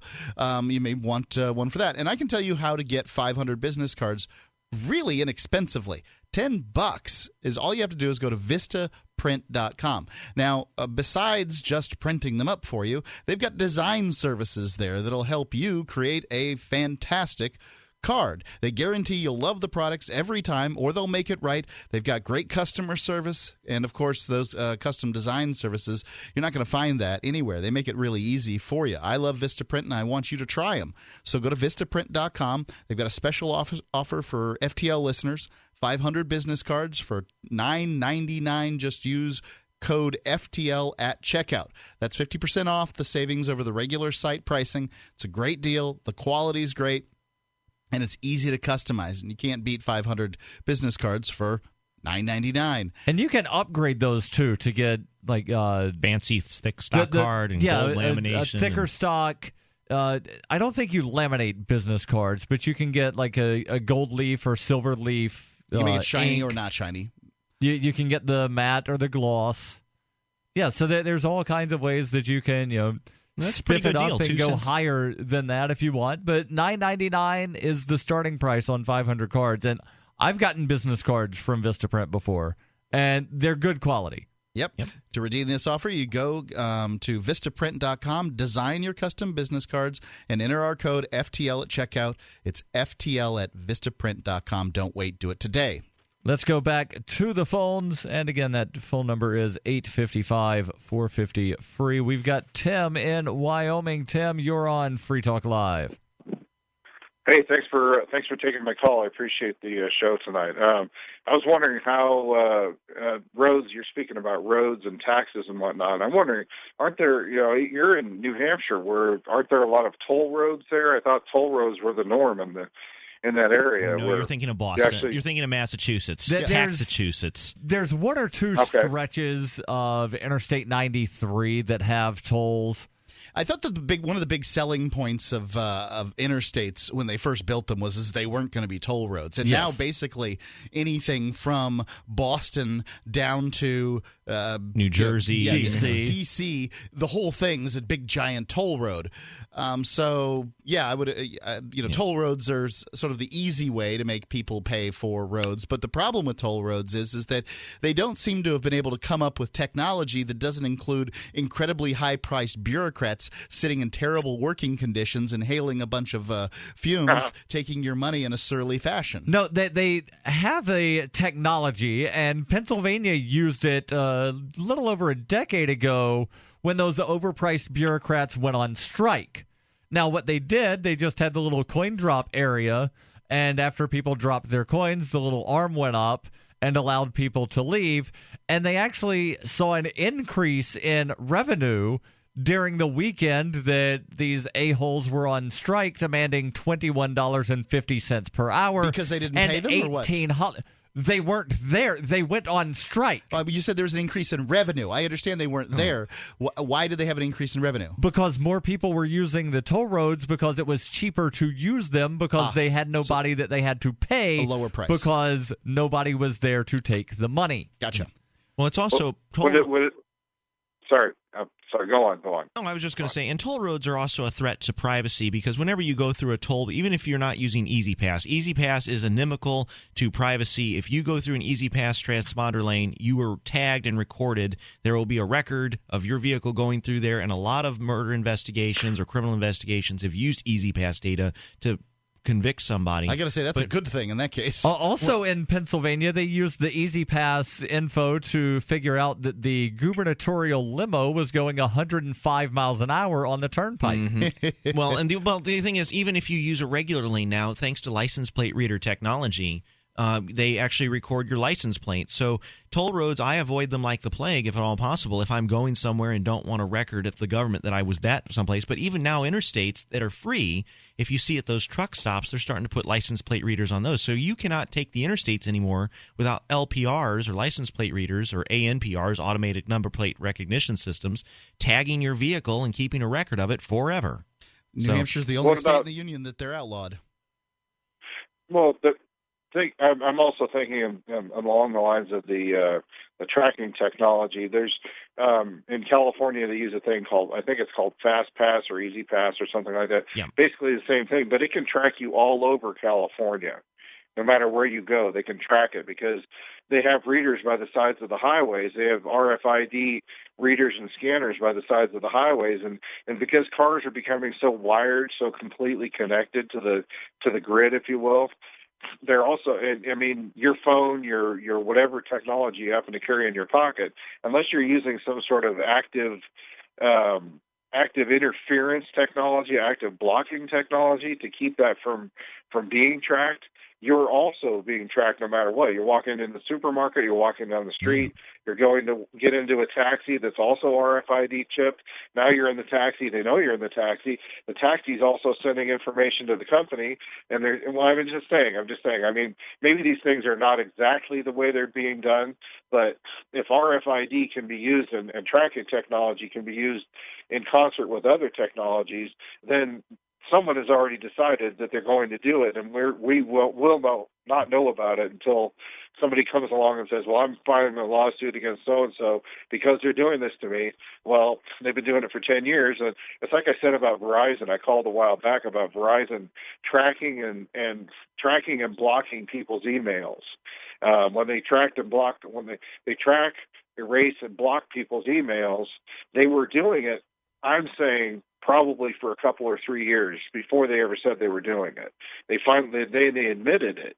And I talked to people at the Verizon store about that, and they said, I don't know anything about that, but Verizon had just admitted it maybe a week or something. Emails, are you sure they weren't talking about banning like peer-to-peer, like BitTorrent and streaming services? Are you sure it was actually emails? No, it was emails. It was emails because I remember actually it was reported. It was reported on Alex Jones, and I looked it up myself. And I read there's a lot of stuff that gets reported on Alex Jones that's not really based in reality. You can say that. You can say that. You can say that, but it's not necessarily okay. Everything that he does is vetted. Now we know that he has. Okay, now TJ, you're an former NSA employee. He has people. He's talked to William Binney. He has William Binney as one of his closest advisors. Now William Binney knows that Alex Jones does not BS people. I was about to say the Well, you'd have to dump it there because the FCC doesn't want us saying that word online. Tim, no, I understand. I didn't say it though. I know. That's why we didn't dump you. We're out of time in the segment. Tim, thanks for the call. Your calls and thoughts welcome. 855-450-FREE. This is Free Talk Live. Hunters, anglers, campers, and survivalists. Get back to nature. Expand your horizons with the highest quality, most versatile, unique slingshots and sling bows on the market at slingbow.com. Sling bow products are compact and models start from just $17.98. They're perfect for your bug out bag or storing in your vehicle. Give yourself and your loved ones the excitement and tradition of sling bow. A new frontier in archery and truly modern twist on this primitive survival tool. Feel the thrill only at slingbow.com. So you've got to take a state construction license exam or certification. Can't decide on what books or what chapters to study? Discover right now how you can eliminate unnecessary books and wasted study time. At contractorexam.com, our study materials zero in on state-required test topics in an effective, multiple-choice format. So whether you're a plumber, electrician, general contractor, or other construction-related trade, contractorexam.com will help get you prepared. Visit us at www.contractorexam.com today. The Free State Project has reached its goal of 20,000 liberty lovers who've pledged to move to New Hampshire and get active to achieve liberty in our lifetime. Perhaps you're trying to figure out what part of New Hampshire should be your destination. If so, consider Keene. You'll find more than 150 reasons to move to Keene at move.freekeene.com. Keene is famous for its historic, publicity-generating activism, as well as being the liberty media capital of the world. It's home to freekeene.com, New Hampshire's destination for liberty activism, news, and opinion. For years, we've been compiling over 150 reasons to move to Keene at move.freekeene.com, where you'll learn about some of what's happening here and what makes Keene a great place to live. If you love liberty, you'll probably enjoy anywhere you end up in the Shire. But do your due diligence first. Please visit move.freekeene.com for the full list of over 150 reasons to move to Keene. That's move.freekeene.com. This is your Robertson Roberts Brokerage Daily Precious Metals Update. In early trading Wednesday, gold is $28 lower at $1,220 per ounce. Silver is down 50 cents at $15.40 per ounce. Bitcoin is trading at $416 US. Both silver and gold are significantly lower today. This would be a great time to take advantage of buying on the dips. Give us a call at 800-874-9760 or visit us online at rrbi.co. Free Talk Live has partnered with Amazon, the largest internet retailer. Imagine a department store category, and Amazon has it. Books, electronics, office products, furniture, jewelry, automotive, toys, clothing, sporting goods, and dozens of other categories. Now you can shop and support Free Talk Live by entering Amazon through our website. Go to shop.freetalklive.com, and Amazon will send us a portion of your purchase. You're going to do the shopping anyway, so remember to enter through our site at shop.freetalklive.com. That's shop.freetalklive.com. Arcade City is a ride-sharing app built by drivers for drivers. It's more decentralized than Uber and Lyft. With Arcade City, you can keep all of what you earn. Sign up now to drive for Arcade City at arcade.freetalklive.com. Arcade City was created by New Hampshire liberty activist Christopher David. When he publicized the idea in January 2016, he hoped to recruit 100 drivers by the end of the month. Instead, he blew past his goal with over 1,300 drivers signing up in just 2 weeks. Arcade City is connecting drivers directly with riders and is disrupting the already disrupted transportation industry. If you want to get involved, you can join as a rider or a driver. To ride with Arcade City, visit arcaderide.freetalklive.com. To drive with Arcade City, visit arcade.freetalklive.com. That's arcade.freetalklive.com to drive, or arcaderide.freetalklive.com to ride with Arcade City. If you enjoy LRN.FM, please contribute to your favorite shows via their websites and become an amplifier at amp.lrn.fm. That's amp.lrn.fm.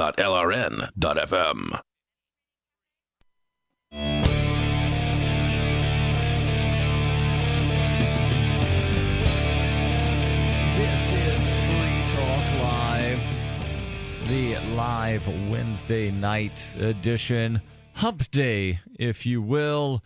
And your calls welcome. 855-450-FREE. That's 855-450-3733. In studio tonight is Daryl. TJ the Spy. And Mark. And what are your thoughts on toll roads? Who will build the roads? Who will build medicinal cannabis, etc., etc.? Does anyone like market? Toll roads? I mean, toll roads are sort of what people pass off libertarians as wanting to do to all the roads because people who use roads should pay for them. However, I think that there's a lot of great ideas that have come out of the liberty movement for how roads would be funded in the future. And, it's just impossible to say. But I will say that it's ridiculous for a little old lady who doesn't drive anymore to be paying property taxes that pay for roads that she doesn't drive on. Well, that's why they're supported with gas taxes, Mark. In theory, if you drive twice as many miles, you pay twice as much gas tax. Gas tax is superior. There's no doubt about it. But they're trying to figure out what to do with the gas sipping cars. That actually happened in Virginia. They said, we're going to have the hybrid, and then they had a $200 per year tax charge because they said, well, people who are driving Priuses aren't consuming enough gasoline, and therefore we're going to have to assess a surcharge. So I said, they gave them a subsidy to buy the Priuses to help save the environment, and then immediately socked them with a tax. And I thought, you got to love the government. They don't know what they want to do. Do they want to tax you, or do they want to incentivize your behavior? Different governments. They want to control your behavior, and they want your money. Well, they want to control your behavior, and they even want to control what you think. That's the scary part. Yes. And they, in some cases, want to control what you see on the internet that is perfectly legal. Mike, calling in from Oregon, you're on Free Talk Live. Go ahead with your thoughts. Hey, guys. TJ the Spice, it's great to finally get a chance to talk to you. I've got a question concerning, actually, it was the very first question that I ever called into Free Talk Live about back. All right, go ahead. See what we can do. ProXPN and the NSA. Mm-hmm. Now, okay, so let's say, for instance, I'm going to visit Amazon.com, just a plain old website. Yep. And my IP address, let's say, is 195.001.0000. Okay, all gotcha. Right. So I go to connect to ProXPN. ProXPN, for those not familiar, is a virtual private network. It's a very awesome one that accepts Bitcoin. Anonymity sort of thing that obscures your location. Correct. So I go to connect to ProXPN, and it says, let's say I connect to the China or the Iceland or the Singapore server, and it says, okay, now your IP address is this now. Mm-hmm. Now I go to visit Amazon.com, and I make my purchase there. This is kind of a two-part question. How does the NSA, can the NSA or the government see where I'm going if, number one, if this is actually encrypting my location and is actually preventing the internet service provider from seeing where I'm going, law enforcement goes to the internet service provider and sees, well, we can't see where Mike is going because that's the only source we can go to. So now the location is showing that the IP address is coming from the Iceland server, but they don't know it's actually me because of the fake IP address. Is ProXPN actually bypassing the NSA on this? Well, no. So what would happen here? So ProXPN and the other, they use what's called an Open VPN standard, and it's a very secure standard. The main way you would get caught if you were doing something, and by the way, do not do anything illegal using ProXPN. They would not like that. But if you were worried about your privacy, if, say, the FBI was watching a website and they see somebody log in, they would see, oh, this is a ProXPN server. They would then issue a subpoena or a wiretap letter. I mean, ProXPN does not keep any logs. So if they went to ProXPN and said, who logged in from this IP address, ProXPN would not be able to tell the FBI who did it. But they could say, okay, well, the next time somebody logs in, keep a record. Because the thing is, unfortunately, if you're a U.S. company, you have to comply. Which ProXPN is not. Oh, it's okay. Then scratch all that. You're cool. You're all safe. If you're using a VPN and you're using a credit card to buy your service, you're at risk.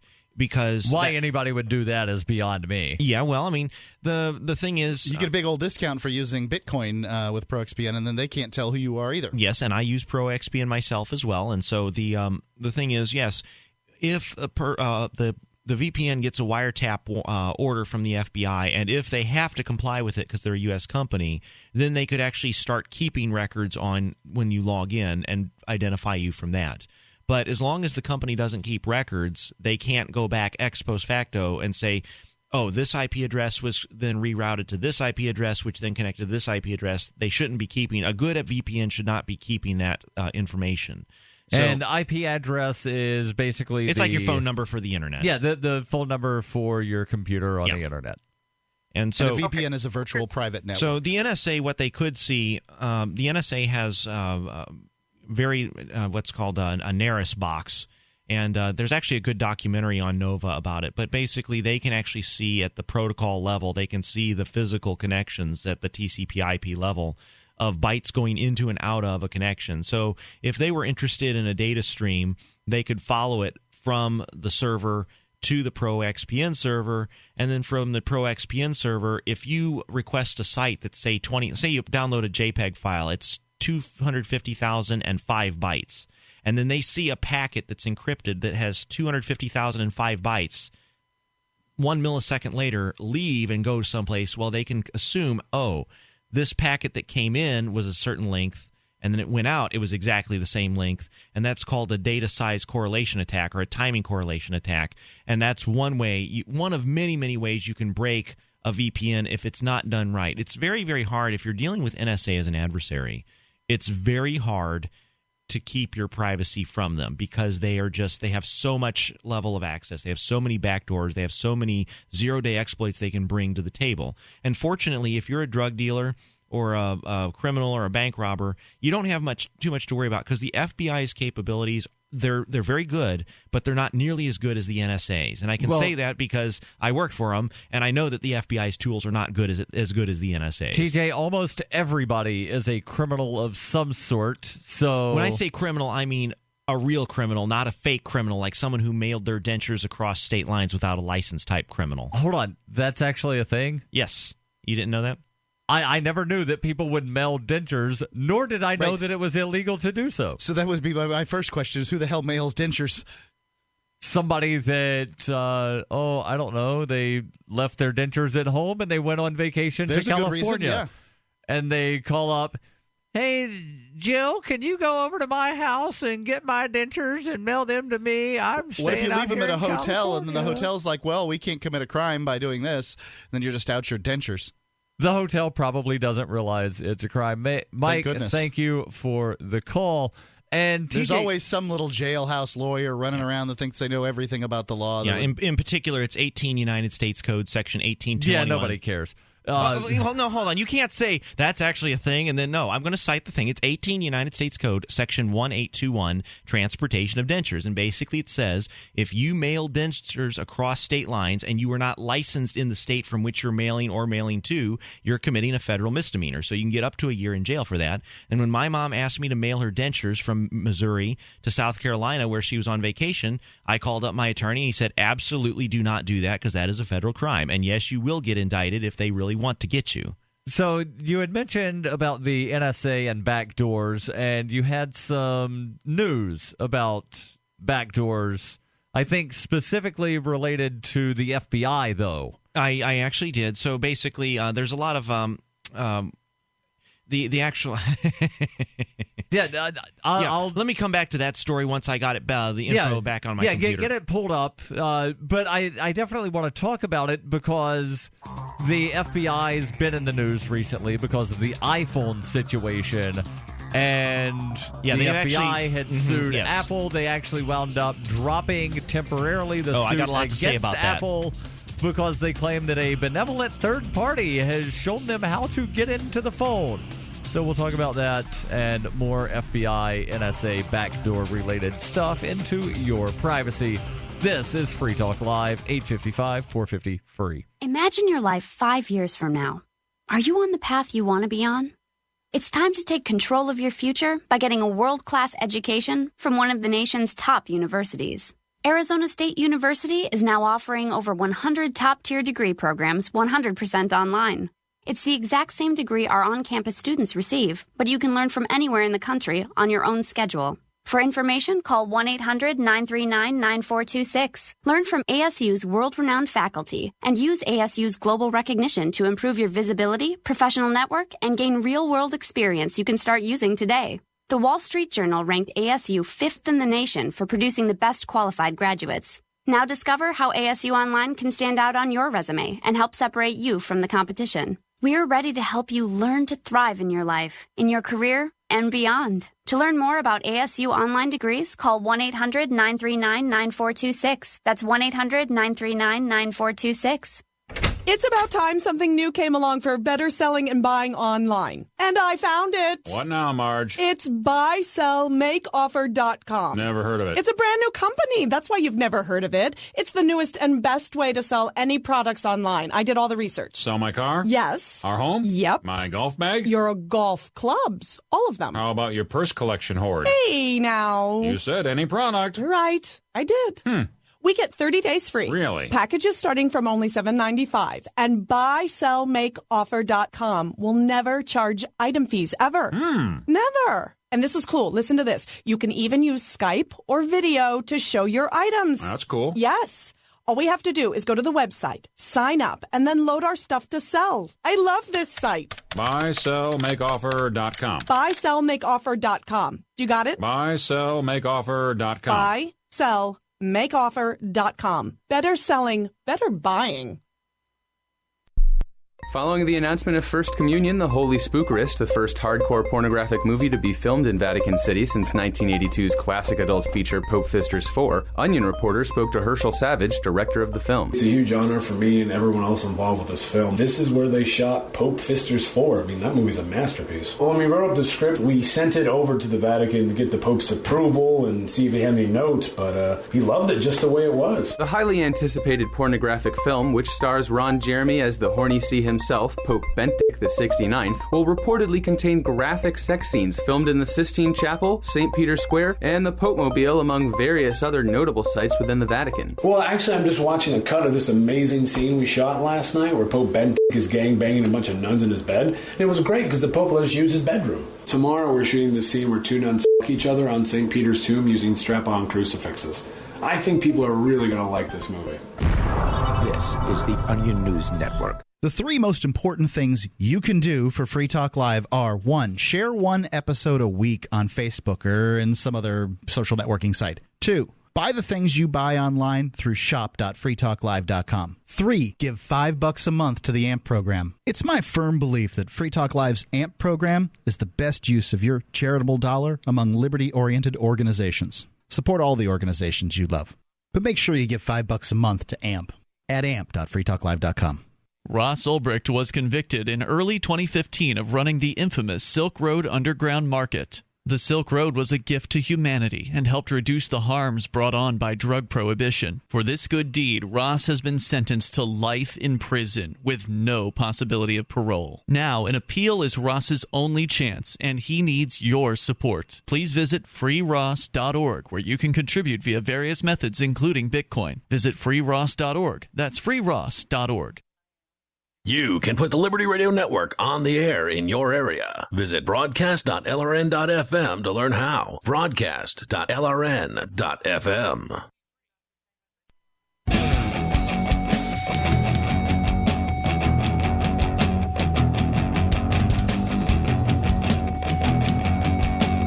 Free Talk Live, 855-450-FREE. That's the toll-free call-in line, 855-450-3733, or LRN.FM on Skype. And we will get into more of the story about the FBI, NSA backdoor sort of stuff here in just a second. Well, in the last segment when we were talking about sort of the NSA's capabilities and that sort of thing, we were discussing ProXPN, and I thought now would be a good time to tell people about ProXPN. What ProXPN is a virtual private network that can help you to get your privacy back on the internet. They use OpenVPN, as TJ said, and that's the gold standard of network encryption. They've got apps for Windows, Mac, iOS, OS, Linux, everything that you need. Unlike other VPNs, ProXPN keeps no logs of your activity whatsoever. With more servers being added all the time, ProXPN works hard to give you greater speed and security compared to other VPNs, and we've been working with them for years now, and I can tell you they have gotten faster since then. So have all VPNs, but ProXPN has to stay ahead of those folks. So if you're a Windows user, you should ask ProXPN about changing your DNS settings for even greater anonymity. They accept credit card and even Bitcoin. If you use the code FTL50, you get 50% off the regular monthly price for the lifetime of an annual account. You can even end up being cheaper than per month than a good cup of coffee. Use the internet the way that it was meant to be used. Go to proxpn.com now and use the coupon code FTL50 and take back FTL50, FTL50. Take back the privacy that is your right, proxpn.com. And I'll also tell you, so a lot of people have asked me, Tor, the Onion router, is free, and ProXPN costs money. Why should I use ProXPN? I'll give you a very good reason. They're a lot faster. Yeah. So if you want to, Christmas. Tor it's okay for web browsing, but if you want to do voice over IP or streaming video, it's or not watch even good for web browsing. So ProXPN is fabulous for things like that. If you want to watch YouTube or videos online, where something where you have to have a high bandwidth, you need to have a pay service. And that and Tor is not entirely secure. Correct. So if you're going to use Tor, it makes sense to also have your VPN enabled for that extra layer of security. If you really want to be paranoid like me, you have a separate laptop. I have two laptops. One is my regular laptop I'm using here in the studio, and the other is my special laptop. And that laptop only gets turned on when I'm at Starbucks. And it's TrueCrypt encrypted, and I have ProXPN on that one along with Tor. And I don't want to know about you only getting turned on at Starbucks. Well, it's a special laptop in case, it's like because what will happen is people, it's just if you are doing something that you're worried that you don't want discovered, maybe you're hiding some secret stuff from your wife, or maybe you're doing whatever the reason might whatever be. the reason, banking, just banking. So you don't have to be doing something illegal to want privacy. We all have things in our life that we don't want to be public knowledge. Yes. Maybe we have special hobbies that maybe people would judge us if they knew we were into. And there are special websites for some of those. Yeah. So the thing is, if people go to a website, there's always a risk you could have a zero-day exploit on that website, and it could actually have a piece of malware on your computer which would start pinging a server. And so a good example would be this whole Playpen FBI investigation. If you visited, say you went out to Starbucks and you visited this website, the flashback door that they put on your thing would then ping the FBI server repeatedly. So if you go back to your house and turn on your laptop, it's going to reveal your home address. So the only way you can be truly secure is you have a special laptop that's totally dedicated to secret activities. You only turn this laptop away from your house at a place you're not associated with. And when you're done using it, you power it off.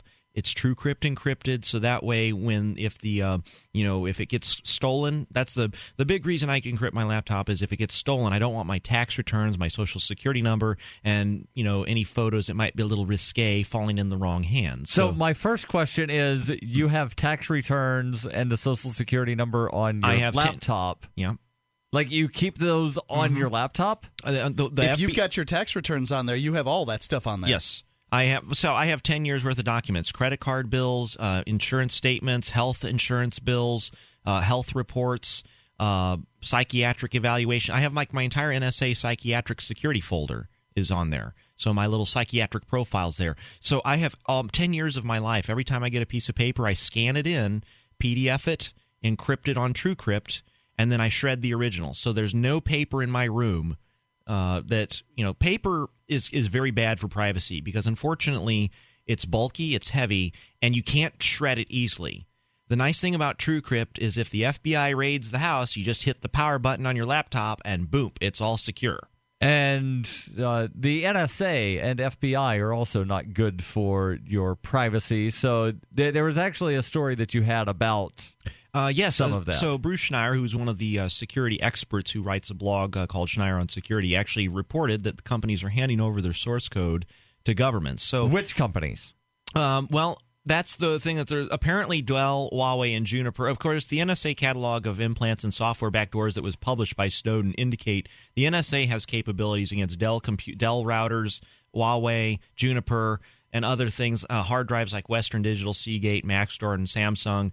And this is what I found interesting. I was going to talk about the crazy thing about the government is, what is the difference between law enforcement and the military? Because the National Security Agency, we're a military agency. We're not law enforcement. Then why doesn't the military have the DIA? The Defense Intelligence Agency. Actually, there are 15 intelligence agencies. Yes, so, there's a bunch of them. Why do we have so many? I mean, why wouldn't they work under one umbrella? Because that would make sense, Mark. Yeah. Like, I still don't know. There's like the National Reconnaissance Office in Chantilly, Virginia, the National Geospatial Intelligence Agency in Bethesda, Maryland, and the Defense Intelligence Agency in Bowling Green Air Force Base. And I still don't know what the difference between these agencies are. The NGA and the NRO, they both deal with satellite-y stuff. And I just... And there's some kind of, or at least there was some kind of law pre-USA Patriot Act that prevented these agencies from sharing information. Yeah, you're thinking of UCIT 8, Executive Order 12333, and the Church Pike Commission back in 78, I believe. And the idea there was that they would never be used on civilians? Is that the nonsense? Yeah, well, what happened was J. Edgar Hoover's COINTELPRO, or COINTELPRO, which stands for Counterintelligence Program, it was discovered that the NSA was being used in domestic law enforcement operations and black bag operations against civil rights leaders. So, the NSA, we were monitoring in conjunction with Of course it was. Yeah. Those people are terrorists. They want to change the status quo. The FBI, yeah, of course the FBI is a terrorist organization. The United States federal government is a terrorist organization. I'm a little worried if I ever fill out my SF-86 application for national security position again. Do you fund terrorist organizations? I'm going to have to check yes, because I fund the FBI, and I fund the Secret Service, and I fund the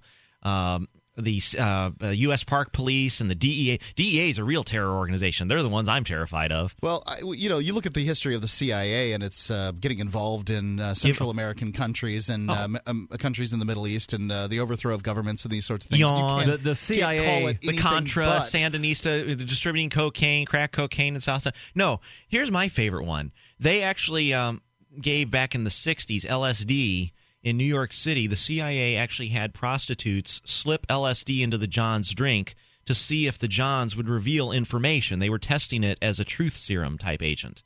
So LSD as a truth serum? You would have much better luck using MDMA as a truth serum. Yeah, but they just wanted to try didn't have it back then, so it's like...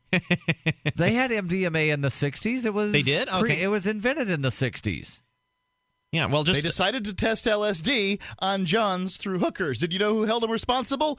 Nobody. Yeah. That's why they decided to try LSD on Johns through hookers, because they're the government and they can do whatever they want. If it's on Time Magazine, I know Time Magazine reported, but just type in LSD space CIA into Google, and that'll bring up a whole bunch of stories. But the CIA, I mean, you got to love it. You can't make this stuff. Putting LSD in American John's drinks, so that they could secretly videotape them with the prostitutes, then seeing if they would spill secrets. I'm just like, wow, that would not be tolerated today. I kind of miss that. Well, the Russians certainly used the femme fatale with a great deal of success. Their agents, their female Romeo agents and Swallow out.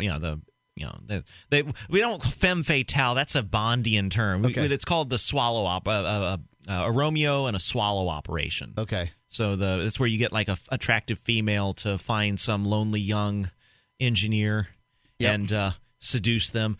Of course, what is amazing is that men constantly fall for it. Oh yeah, they never cease to fall for it, because it's like I think that every guy considers himself a 9, every woman considers herself a 5, and so the guys just keep on going for it. Yeah, well, finally somebody has recognized me for the hunk that I am. I've heard more stories though of the male agents sleeping with female activists, and then several years later winds up turning up. Oh yeah, he was screwing all these I got a women joke when we come back as part of his job. What do you think? 855-450-FREE. That's 855-450-3733. Hour 3 coming up after the news. Are you searching for your soulmate? Someone you can trust, who will never betray you or cooperate with the NSA? Stop searching. With EasyDNS, you found a keeper. EasyDNS does it all. Domain names, web hosting, and managed WordPress hosting. EasyDNS stands up for your internet freedom, and with servers in Canada, they do not cooperate with the NSA. Go to EasyDNS.com. You'll love their services or get a full refund. They guarantee it. And they accept Bitcoin. That's EasyDNS.com. Free Talk Live has partnered with Amazon, the largest internet retailer. Imagine a department store category, and Amazon has it. Books, electronics, office products, furniture, jewelry, automotive, toys, clothing, sporting goods, and dozens of other categories. Now you can shop and support Free Talk Live by entering Amazon through our website. Go to shop.freetalklive.com, and Amazon will send us a portion of your purchase. You're going to do the shopping anyway, so remember to enter through our site at shop.freetalklive.com. That's shop.freetalklive.com. So you've signed the Shire Society Declaration and are planning your move to New Hampshire to be around more liberty-oriented people. Next, sign up for the Shire Society Forum at forum.shiresociety.com. There are a bunch of people there who are already in the Shire, and they want to meet you. If you're already in the Shire physically, you should also come by the forums. Remember, not everyone uses Facebook. New people are signing up for the Shire Society Forum every month, so drop in and say hello at forum.shiresociety.com. You can listen to Free Talk Live on the radio, podcast, satellite, webcam, and our live streams. But did you know you can listen to Free Talk Live from any phone, anywhere? Add this number to your phone, 213-493-0308. It's a long-distance call, so make sure you're familiar with your phone's calling plan. The listen lines are airing the latest episode of Free Talk Live 24 hours a day, including our live shows. Call 213-493-0308. That's 213-493-0308. You're listening to the live edition of Free Talk Live. Hour number 3 is next after the news here on the Liberty Radio Network at LRN.FM. From Keene in the Shire, the Liberty Media capital of the world, this is Darrell W. Perry, host of FPP Radio News for Wednesday, March 23rd, 2016. Silver is trading at $15.39 per ounce. Gold is valued at $1,225 per ounce. And according to BitcoinAverage.com, the average price of Bitcoin is $420. Antiwar.com reports while the U.S. has continued its drone strikes throughout the Saudi war in Yemen, irrespective of their lack of special forces on the ground throughout that period, most of those strikes have been fairly small, however. Tuesday, the Pentagon announced a much bigger attack on an al-Qaeda in the Arabian Peninsula training camp in the mountains near Al-Mukalla, saying they believe dozens were killed in the attack. Pentagon spokesman Peter Cook claimed that the continued al-Qaeda in the Arabian Peninsula presence in Yemen poses a threat to U.S. persons, insisting that the attacks prove the U.S. commitment to fighting al-Qaeda around the world. Al-Qaeda in the Arabian Peninsula has been active since 2009 and during the Arab Spring held territory in several tribal areas. The Saudi focus on attacking Shiites in the ongoing war has allowed al-Qaeda in the Arabian Peninsula to seize more territory than ever before, including Mukalla, a major port city.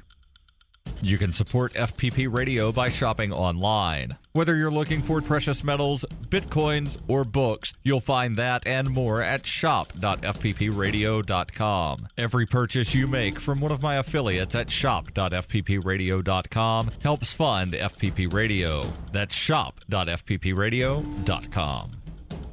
UPI reports several cities and airports in the United States have increased security measures following Tuesday's attacks in Brussels that killed at least 31 people. New York Police Department spokesman J. Peter Donald said security will be increased near New York subways and other sensitive areas in the city, but added that at this time there is no known indication that the attack has any nexus to New York City. Donald told CNN the department has deployed additional counterterrorism resources across the city, including the Counterterrorism Response Command, the Strategic Response Group, and Hercules teams. These teams have been deployed to crowded areas and transit locations around the city out of an abundance of caution to provide police presence and public reassurance as we closely follow the developing situation overseas. The Department of Homeland Security said it will not hesitate to adjust our security posture as appropriate to protect the American people following the attacks in Brussels. The agency said in a statement, DHS is closely monitoring the unfolding events in Brussels, and we remain in contact contact with our counterparts in the region. The Port Authority Police Department will also increase security at the LaGuardia Airport and John F. Kennedy International Airport in New York, as well as New Jersey's Newark Liberty International Airport. The Metropolitan Transportation Authority and the U.S. Capitol Police in Washington, D.C., as well as Reagan National Airport, Dulles International Airport, Atlanta's Hartsfield-Jackson International Airport, the Los Angeles International Airport, and the Miami International Airport have also heightened their police presence.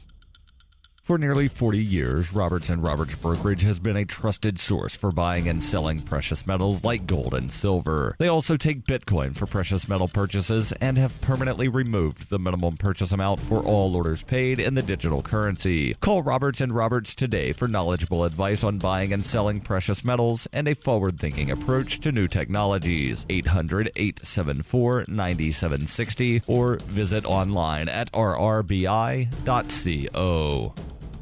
Reuters reports a federal appeals court on Tuesday ordered a lower court judge to dismiss a lawsuit challenging gun control laws approved by Colorado in the wake of a movie theater massacre in a Denver suburb, saying the plaintiffs lacked standing to bring the case. The measures, which passed the Colorado legislature and were signed into law by Governor John Hickenlooper, a Democrat, in 2013, were considered a victory by gun control activists in a state where gun ownership is treasured. The laws, which banned ammunition magazines with more than 15 rounds and required universal background checks for gun buyers, prompted a fierce backlash from critics that led to voters recalling two key Democratic members of the state legislature. After a 9-day trial, a federal judge found in favor of the governor, saying no evidence had been produced by the plaintiffs which showed that their rights to gun ownership would be infringed by the laws. The plaintiffs appealed to a 3-member panel of the 10th Circuit, which wrote in a 33-page ruling that despite the significance of the underlying issues at stake, the plaintiffs had no standing to even bring the lawsuit because they had not demonstrated that they would be personally harmed by the laws. The panel ordered the lower court judge to dismiss the action for lack of standing. This has been FPP Radio News. Online at fppradio.com. College roommates continue their bonding process until real friends are made, and a teacher hopes they never Google him. It's time for the weekly video feature that's heartier and more comforting than a heaping bowl of mom's butternut squash soup. This is the Onion Week in Review. Longtime James F. Blaine Elementary School teacher Suzanne Pomponio told reporters today that she could not believe how much fatter her second graders are getting. Pomponio estimates that each and every one of her kids must be 8 to 10 pounds heavier than anyone in her 2011 class, adding, quote, "and those kids were pretty fat too." Honestly, I didn't think it was possible that this year's kids could be fatter than last year's, but they are. I mean, short kids are fat, tall kids are fat, and there's a smell. I don't really know how to describe it. Local dad Michael Carrain navigated several discount travel websites today with a precision reminiscent of 18th century Viennese prodigy Wolfgang Amadeus Mozart composing a symphony. This is the Onion News Network.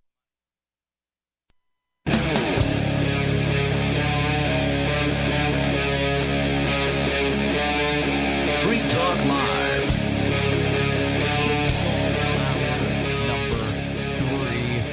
This is Free Talk Live, and in studio on this Wednesday, it's Daryl. And TJ the Spy. And Mark. And we will take your calls about whatever is on your mind. 855-450-FREE. That's 855-450-3733. And we're also available on Skype. If you have the Skype, you will generally sound better. Skype username is LRN.FM. We go to the phones, and we have Darius calling in from Toronto. Darius, you're on Free Talk Live. Hey, how's it going, guys? Going good. What's on your mind? Good. Yeah, I just wanted to say I was sorry to hear about the FBI raid, and I made a donation what little I could to AMP, Thank you very much. Yeah, a lot of people have jumped on the AMP train right about now, and you can go to amp.freetalklive.com if you want to help us buy some equipment to replace what was lost in the raid. And don't feel bad. I had a marvelous time with the raid. I was, getting to yeah, I were naked flirting with the FBI agent. Yes, okay, I was flirting with Scott Bailey, the FBI agent. He had a very thick red beard, and he had a gun and a badge, and I am sort of a badge bunny at times, and he was immensely uncomfortable. I'm like, good, you jerk, because you came into the house with a search warrant and stole all my stuff. You know what they do to kitty diddlers in jail? No, I don't know. Are you going to show me? No, yeah, I should have said that, but they might have pulled out their ass baton and whacked me over the kneecaps. They'd have pulled out something. What's on your mind, Darius? That would have been the line. But, TJ, I heard you saying that, I don't know if that was correct or not, certain brands of hard drives are actually backdoored. Well, the FBI, apparently, according to Snowden, they have possible firmware things that can ping or they can manipulate the firmware. So, for example, TrueCrypt is a good program. It's unbreakable by the FBI. We've had several cases in PACER, Public Access to Court Electronic Records, so it's the federal court docket system, where the FBI has been unable to break TrueCrypt when the laptop was powered off. So that was the key. Your laptop has to be powered off. The password has to be sufficiently random and secure, so don't use your mom's social security number. They're going to guess that. Who knows their mother's social security number? The FBI. That was actually a real case. Alan Carroll he was an FBI agent who was assigned to the NSA, and he said, well, yeah, there was this one case. The prisoner used his mom's social security number as the password, and so when we broke it, we're like, it must have been him. It was his mom's social security number. Before my mom passed away, I didn't even remember her telephone number. But yes. Are you aware of any brands that might not be backdoor? Any solid state drives? Was that revealed in any way? No, that's not been revealed. I mean, the thing is, the NSA. This is what I was going to go for. The NSA is a military organization. The FBI is a law enforcement organization, and so it was always interesting to me is that I would have a tool. I would write a tool. And there would be another person at the FBI's engineering research facility at Quantico, Virginia, who would be writing the software for the exact same tool. And the reason we had to do it that way is if I wrote a tool to, say, extract the GPS, recently visited points on your TomTom GPS system, I can't hand that over to the FBI because the software has to be authenticated in a court of law. So they had to have a special agent or a technician there at ERF write their own software that could extract recently visited places on a TomTom GPS, and that way they could present it in a court of law saying, yeah, here's the original source code, we wrote it ourselves. But I just thought it was kind of bizarre that even within the NSA, you would frequently have 10 people all duplicating the same effort. They'd be writing one program, but for different departments, and that program would do the same thing. And redundant. Oh, yeah, there's a lot of redundancy within the federal government, and the reason you have to have redundancy is if there was no redundancy, you'd have to fire a bunch of people. So as long as you have a bunch of projects going on and they're all redundant, I actually think, I have a different view about government waste. I think government waste is a good thing. Anytime federal officials are going up and they're doing nothing on their job, that's better than when they do their job. Yeah, like I would prefer the DEA just show up and read the newspaper every day than actually go after drug dealers. Right. And regarding TrueCrypt, I think you answered part of my question. Wasn't it discontinued a couple years back? Not discontinued. The developers, in a somewhat bizarre message, they said they're not going to develop it any further. There was they basically decided to switch over to BitLocker, and they decided to stop supporting it. Now, some of the other people have taken up the torch, and they have started releasing, I don't know the name of the successor program. VeraCrypt, I think, was the name. But I still use TrueCrypt on Windows 7. I refuse to upgrade to Windows 10 because TrueCrypt doesn't work very well with Windows 10. Hold on, you still use Windows? I use Windows 7. I use Windows. Well, I mean, it's a trade-off. Again, all security is a trade-off. I haven't been thrilled with Linux on my one machine. I'm not saying that it's bad. I'm just not saying which distribution. There are hundreds of distributions of Linux. Cinnamon, Mint.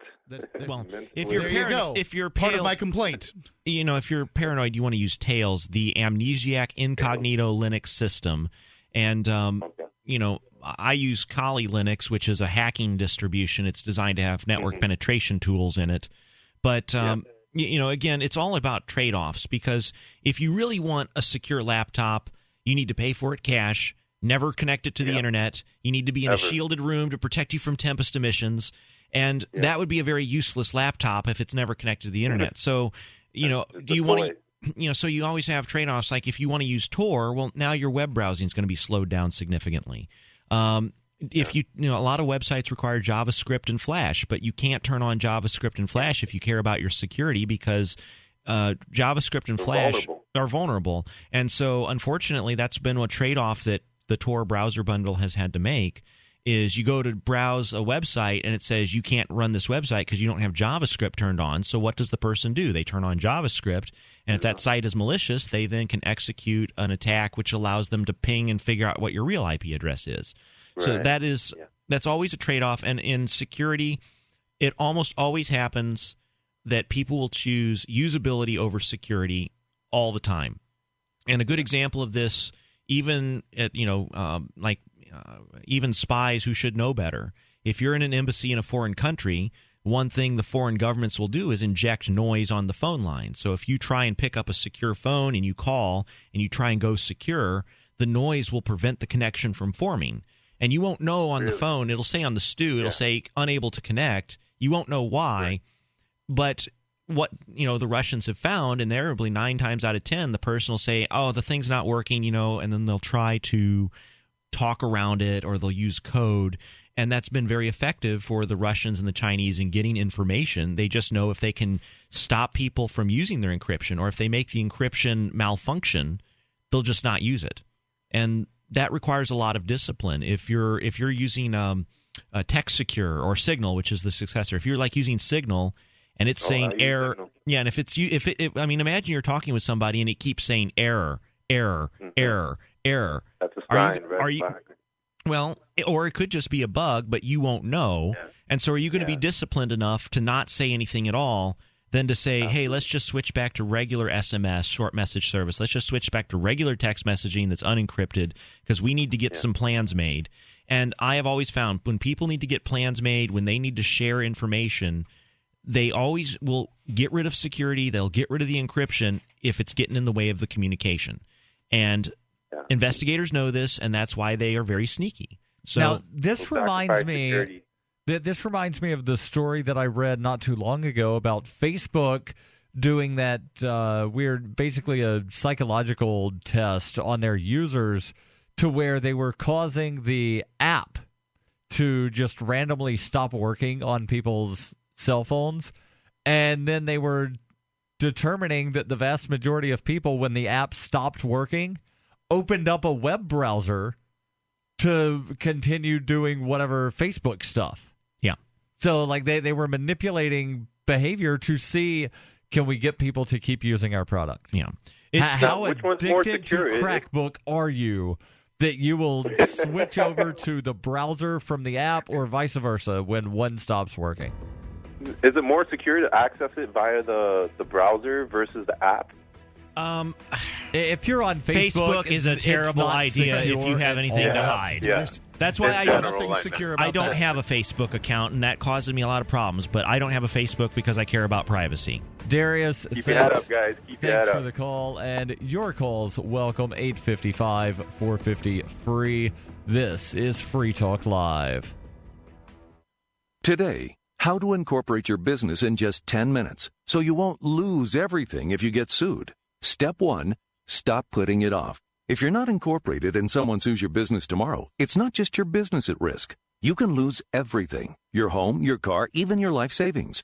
Step 2, call the following number for a free 10-minute incorporation guide from Incorporate.com. 1-800-975-5269. They don't provide legal or financial advice. They just make incorporating quick and easy. So you can incorporate or form an LLC in just 10 minutes. That number again is 1-800-975-5269. Step 3, congratulate yourself. By taking just 10 minutes to incorporate your business or form an LLC, you protected your home, your car, and your life savings. And that is how you incorporate your business in just 10 minutes. But hurry while they're still giving away these 10-minute incorporation guides for free. Call 1-800-975-5269. That's 1-800-975-5269. Are you worried about your mom or dad living alone in their house? Hi, I'm Joan London. Listen, I know how difficult it is to find senior care for someone you love. That's why I recommend a free service called A Place for Mom. They are the nation's largest senior living referral service. Call A Place for Mom today. To receive free information on senior living communities in your area, call A Place for Mom at 1-800-704-6182. A Place for Mom offers free one-on-one advice from local advisors and a personalized list of senior living communities you can visit. If you have questions about senior care for your mom or dad, there's a place for answers, A Place for Mom. Call A Place for Mom in the next 10 minutes to get your free ebook on financing senior care as well as free information on senior living communities in your area. Call 1-800-704-6182. That's 1-800-704-6182. Since time began, tyrants have taken aim at personal liberties. Now there's a movie that aims back.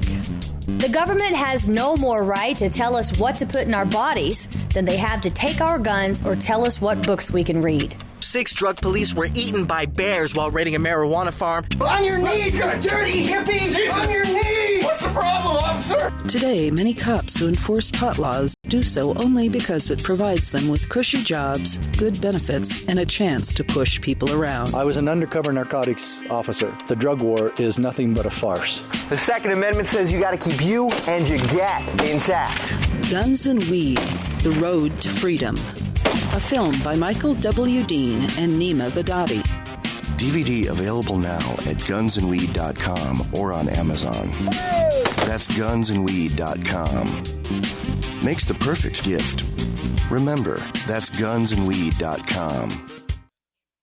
Did you know that you can listen to and watch Free Talk Live during our live show 7 days a week from 7 to 10 p.m. Eastern via our studio cam at cam.freetalklive.com? Not only that, but you can also chat with other listeners at the same time. Do I need to mention that both the studio cam and chat room are totally free? Outside of Free Talk Live's live hours, you won't see a cam feed, but will hear audio from the Liberty Radio Network. So listen, watch, and chat all free at cam.freetalklive.com. That's cam.freetalklive.com. Why are you playing a slot machine sound for an online poker site? Do you have a poker sound effect? Because we have a new advertiser, swcpoker.eu. Brought to you by the same guys that did Seals with Clubs. Now they're called swcpoker.eu. It's Bitcoin Poker 2.0. They have lots of new games, including Chinese poker. The Krill leaderboard is active now. It's Bitcoin Poker from the brand you trust, swcpoker.eu. Get on over to swcpoker.eu and start playing now.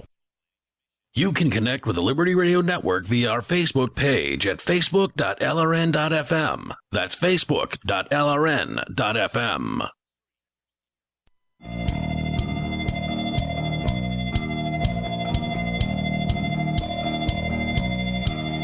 This is Free Talk Live. Your calls welcome. 855-450-FREE. That's 855-450-3733. You can go to saveatpurse.com, save 20, 25, 30% on everything that you purchase at Amazon. As long as you use Bitcoin, that's the catch. And this is the reason that you want to start using Bitcoin, because my family, we've been saving for months. Everything we buy it through Amazon on saveatpurse.com, and we save. You can save too. You can get a big raise simply by buying with Bitcoin. Saveatpurse.com. And I was just looking at my Purse account earlier. I have done 22 transactions in like the last year and a half. My average savings is about $10. So I'm not doing huge like huge orders. My average order is probably like $50, $60. But again, I'm saving on average $10 per order. Yeah, and you got that delicious turkey jerky, didn't you? Yeah, I get turkey jerky and other health food stuff. And I believe you sold it to me for $4. Yes. Did you make a profit on it? I think I broke even, but you actually wound up saving $1 over what you would buy that at a big box store. I was hoping you had made a profit, because then I could ask you, sir, where's your piece of paper giving you permission to make a profit and run a business? I wasn't intending to make a profit. See, there's the thing, intent. I was not intending to make a profit. So, therefore, no piece of paper needed. Yeah. See, isn't that amazing? You can give me something for free, or you can give me something at cost. But the moment you try and make money doing it, you need permission from the government. There are some things that you can give away for free, but as soon as you... Like sex? Yes, as soon as you try to sell it, then it's a problem. Unless you videotape it, in which case it's perfectly legal. With the intent to distribute across an interstate. Yes, 18 U.S.C. Section 2257, proof of age on file. I'm fully aware of that law. Yes. And one thing that let's talk about prostitution for a second. The question that I always have to the people that say prostitution needs to be illegal because my morality. Okay, what's the moral difference? Not legal, not ethical. What is the moral difference between going up to a woman and saying, I will give you X amount of money if you have sex with me, and going to a bar and buying someone drinks in hopes that they have sex with you? What is the moral difference between the two? Drinks. I usually take my dudes to Hawaii. That usually is what puts them over the edge. It's like, well, baby, I took you first class to Hawaii. We're at the Grand Wailea, and they can't really say. Yeah, you're also not straight, so you're not trying to pick up chicks. Well, Mark, Daryl, I think it works you're the same a straight way. guy. Yes. What's the moral difference between buying a girl drinks at a bar and just telling her, I will give you X money? She is able to make a better decision when she is not inebriated. That's the difference. Okay, but that's not necessarily a moral difference. Not a moral difference. There is no moral difference. Right. If you can have sex... That's what I was wanting someone to admit, there is no moral difference. If you can give somebody money and you can have sex with somebody, then why can't you give somebody money to have sex with you? It just doesn't... There is no particular reason, and I got to say that this is just... I believe... This is my belief. I believe that the reason is that prostitution's illegal is because there's enough people out there that just don't want the competition, mostly women. Like, this would be bad. This would break up the cartel that they have on behavior modification for men. Oh, yeah. Give your theory... I gotta here hear this again one. because I know that TJ will disagree with it. What's that? You've said before something along the lines of women control 100% of the sex. Yeah, well, they certainly they're darn close to it.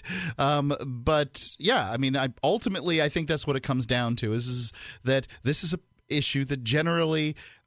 Men are too scared to confront, and it's because women are like, oh, no. Because I remember we had a co-host one time. His name was Todd, and he said we were trying to talk to him about prostitution. He's like, oh, I'm not going to answer that. I've got a wife. What does that have to do with it? I have a wife, and I'm advocate for prostitution to be legal because I don't want people to go to jail for this nonsense. Yeah, not because I want to go to a prostitute. That's the reason that was given by one of the state reps here in New Hampshire on why he voted against decriminalizing prostitution is he said, if this passes, my wife would be upset if I hired a prostitute. Well, duh. And the state rep that introduced the bill said, then you probably shouldn't hire a prostitute. Good advice. Yeah. So, Mark, there was something that you wanted to talk about. Yeah, so I recently took the side with poll again, isidewith.com. Yes. And it allows you to sort of figure out which one of the people that's running is going to be best for you and that sort of thing. And I had taken it previously, and I can't remember. I don't think the Libertarians were on there yet. And I came up with like Fiorina or something after Rand Paul was out. Okay. She was a former CEO of eBay, right? Hewlett-Packard. HP. Hewlett-Packard, okay. Yeah. And so I was pretty dissatisfied with that particular result. She wasn't a candidate that resonated with me. But I did notice that the Libertarians got added to the I Side With. Yes. So I took it again. And I did a little... you actually didn't have to take it again as long as you saved your results the first time. I don't know anything about that. You could have just gone and logged back in and then updated. Just click on results again. Maybe I should create an account that way. If this ever comes up again, then I don't have to do it again. Yes. But regardless, admittedly, I still didn't do the best job because this is really thorough. They have lots of answers to the question. They have you sort of rating how important it is to you, that kind of thing. I came up with Daryl W. Perry as my result. So you're on the I Side With. Yeah, I got added yesterday afternoon. And tied with Austin Peterson. They're both at 98. They put his photo on, so maybe he's ever so slightly above you as far as the percentages, but I got both of you at 98%, followed by John McAfee at 97 and Gary Johnson at 95, and then I guess I agree more with Ted Cruz than Donald Trump, which disturbs me, and Bernie Sanders more than Donald Trump, too. Now, interesting. Now, Daryl, I know you're running for president, and I want to commend you for bravely declining Secret Service protection. I was never offered it. You were never offered. Why weren't you, Daryl? Because I'm neither a Republican nor a Democrat. Well, they don't care if somebody shoots me in the head. Well, I think we need to change this because I would love to have a bunch of men. You want them to care if I get shot in the head? Well, I think, that's nice. No. I think people should care if I get shot in the head. I don't want you to see. In fact, I'm willing to be your bodyguard until we can get a bunch of guys in black SUVs with Secret Service stars out front because we've already had a bunch of men with FBI badges and SUVs come to our front door, and I figured we should have something similar with the Secret Service so they can be your executive bodyguard. But until they decide that they're going to step up to the plate and start protecting you from the presidential assassins, I will agree to be your bodyguard. I'll take a bullet for you, Daryl. I can't afford to buy you plane tickets to all of the places that I'm traveling over the next month and a half. Okay. So, if you want to be my bodyguard while I'm in Keene, you got to do it free. That's great. All right. And, I'll occasionally throw you some turkey jerky. But otherwise, I can't afford to pay you. Okay, I'll take it. Turkey jerky for bodyguard protection.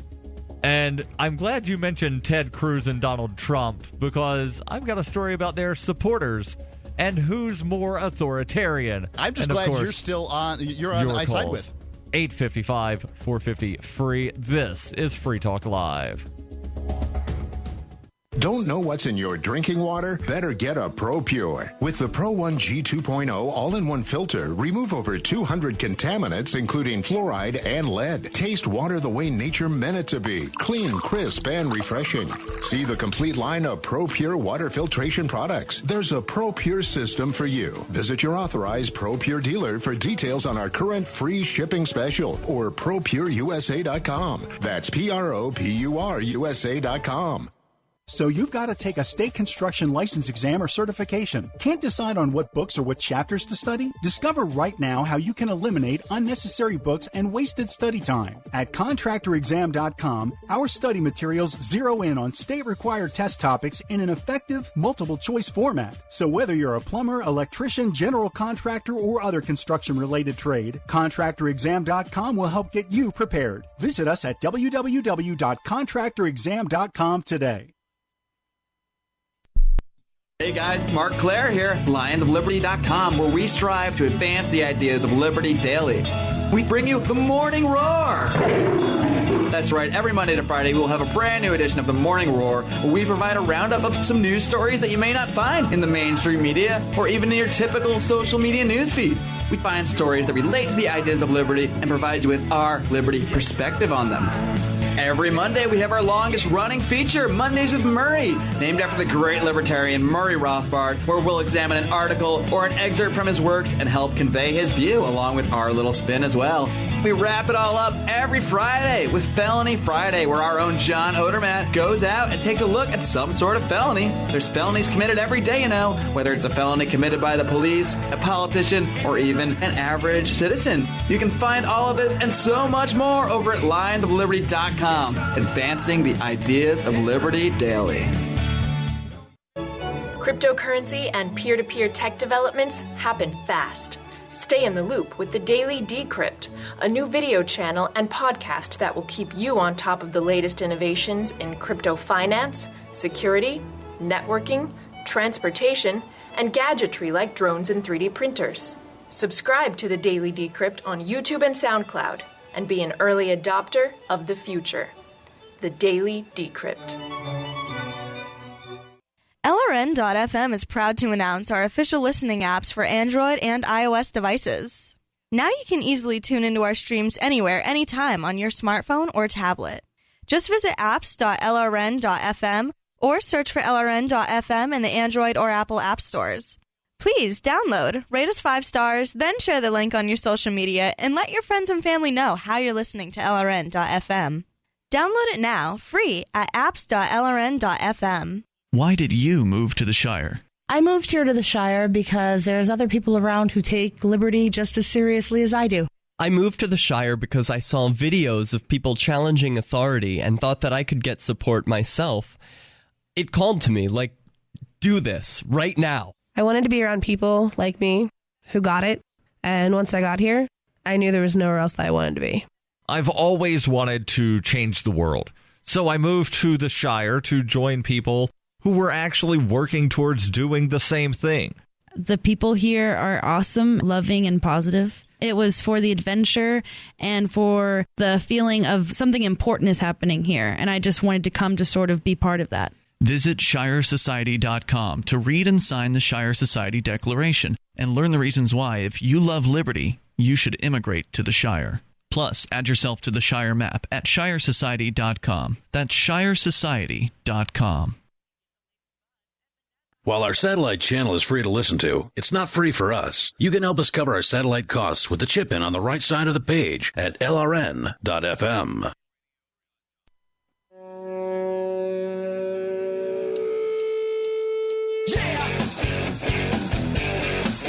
This is Free Talk Live.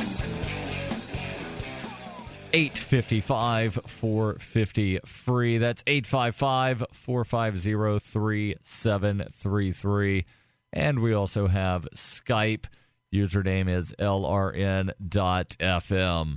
Yeah, we were just talking about doing your online shopping through saveatpurse.com. And that is a great option if you've got some Bitcoin, and I recommend doing it. Save a bunch of money at saveatpurse.com. But if you're going to buy with U.S. dollars, and you probably are, and you're going to use Amazon or Walmart or a variety of other retailers we've got, just go to shop.freetalklive.com. It's an extra click, I know, but that click helps us so much. In the case of Amazon, we can get up to 7% of your purchase simply by sending you there. Shop.freetalklive.com. Just pick the flag of your particular nation, and that way you can do your shopping. Bookmark that, and then use it every time. Shop.freetalklive.com.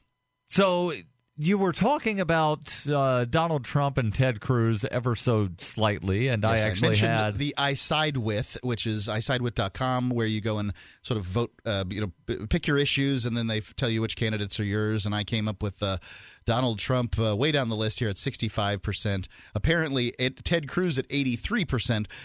So apparently he's more my guy than Trump. Yes, and I remember we talked a couple of weeks ago about how Donald Trump supporters were somewhat authoritarian, generally. Well, there's new studies that show that actually Donald Trump supporters are less authoritarian than Ted Cruz supporters. The story comes from Reason.com, and Nick Gillespie writes, you know the score about Donald Trump, right?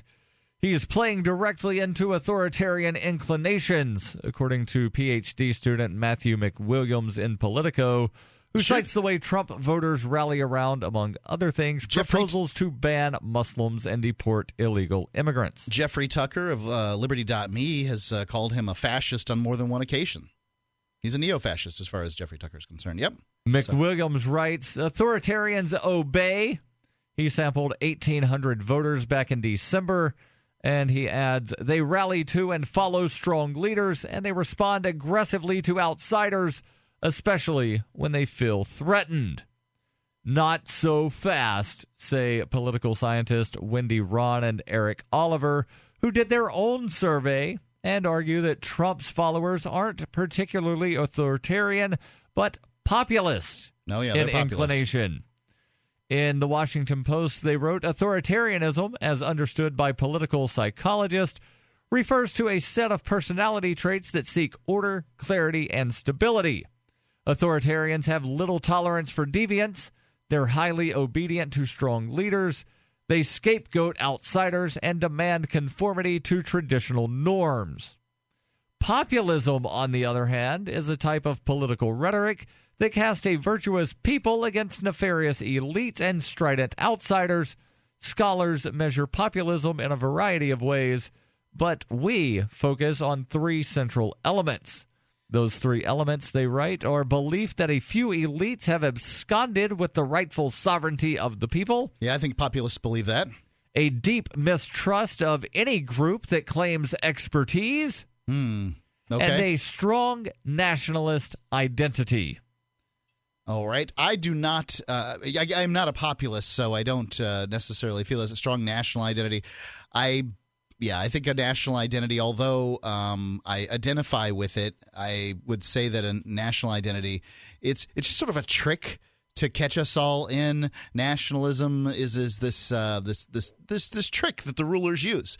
And nationalism is dangerous. Yeah, so politicians are dangerous. They use nationalism as a tool. They use belief systems. A dangerous tool, because what nationalism is the belief that because I escaped a vagina in the United States of America, am better than you, sir, because you came out of a vagina in Canada or Mexico or some other country. I think that most nationalists would allow you to like their country and then sort of be part of the group. So it's like a sports team. I can be born in Denver, but as long as I think the Yankees are the best baseball team, I'm still in the club. So I could be born in Russia, but if I say the United States is a better country than Russia, then I get to be in the nationalist club. If you're sufficiently like the United States tyranny, it's just then yes. Like a sports team or religion in that way. Well, if you don't like it, you should go to Somalia. Right. And I would what say, do the Somalis do, for God's sake? They don't even have a real nation, right? I would say, well, I like to point out the difference between Somalia and the U.S.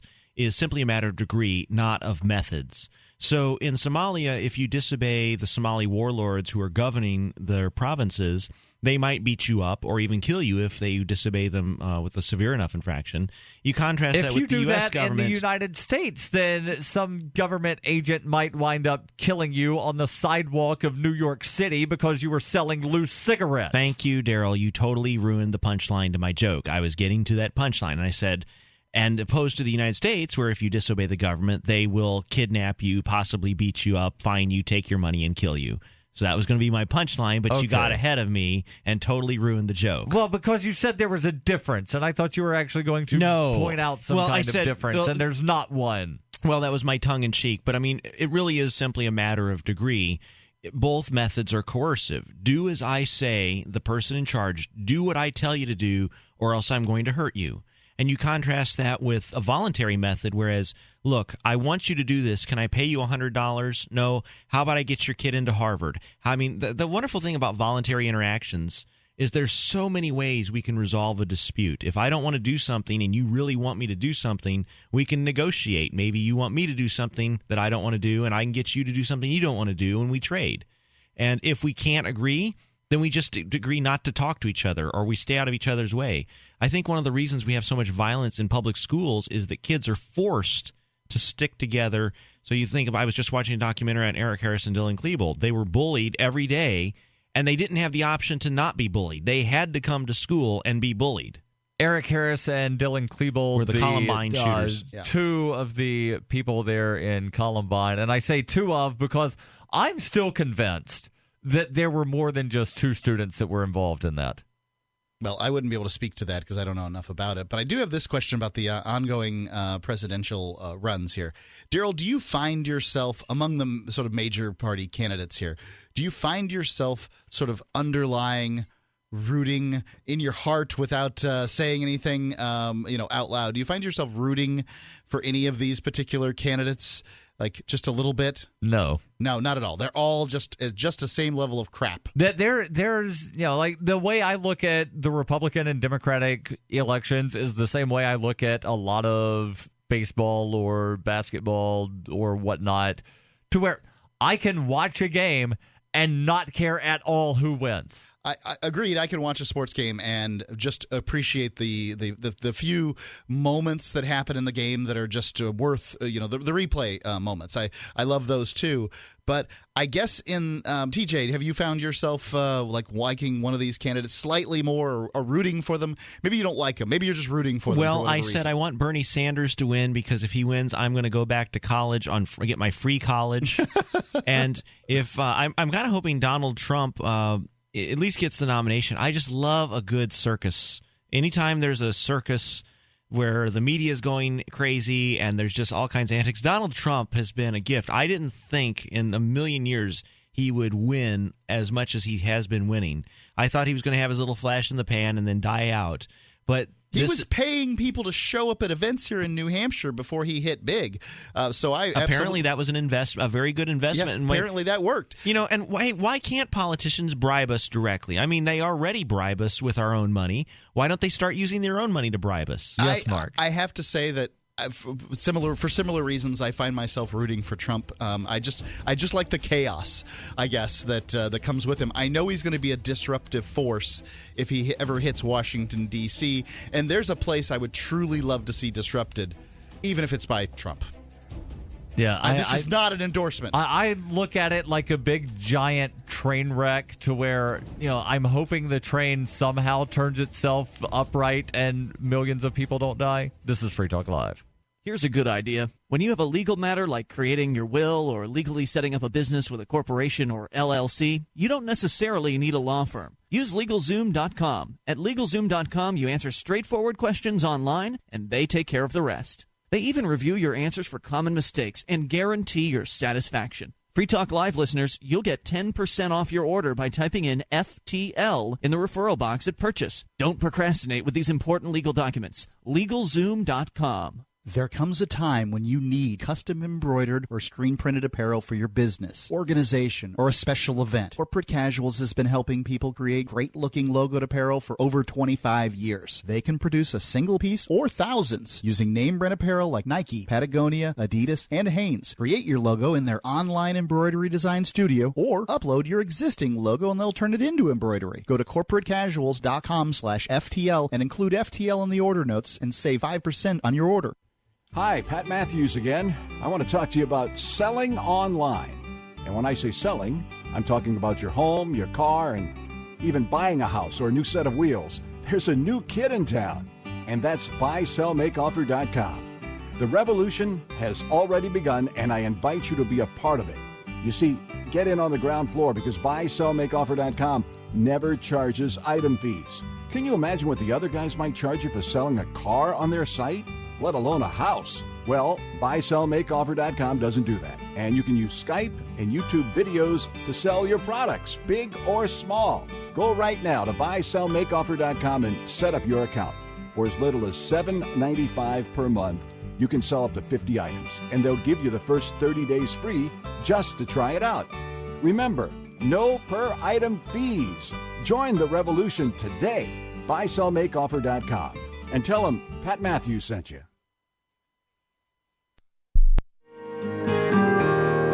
So the protection of life, liberty, and property is what the Free State Project is all about. But it's an effort to move 20,000 people who understand. It's about demonstrating to the entire country that, yeah, we can have a free market, a truly free market. Making it just a freer, great place to live. It's the world's largest voluntarist libertarian community, and it's only getting bigger. That's amazing, to be able to move to a place where other people passionately believe in being free and independent. What the Free State Project is managing to do, though, is to put their money where their mouth is.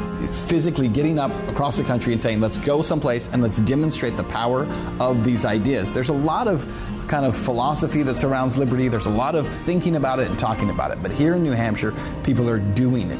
101 Reasons Liberty Lives in New Hampshire, a documentary by Free State Project Early Movers. Watch it free at 101reasonsfilm.com. 101reasonsfilm.com. The three most important things you can do for Free Talk Live are: 1, share one episode a week on Facebook or in some other social networking site. 2, buy the things you buy online through shop.freetalklive.com. 3, give $5 a month to the AMP program. You likely buy all kinds of things online. Amazon is the largest online retailer. You can get what you need at the same prices with free Super Saver shipping by going to shop.freetalklive.com. Please do your online shopping at shop.freetalklive.com. This is your Robertson Roberts Brokerage Daily Precious Metals Update. In early trading Wednesday, gold is $28 lower at $1,220 per ounce. Silver is down 50 cents at $15.40 per ounce. Bitcoin is trading at $416 US. Both silver and gold are significantly lower today. This would be a great time to take advantage of buying on the dips. Give us a call at 800-874-9760 or visit us online at rrbi.co. Help get LRN.FM into more ears. Visit promote.lrn.fm for a free bumper sticker, flyers, banners, graphics, and more. Promote.lrn.fm.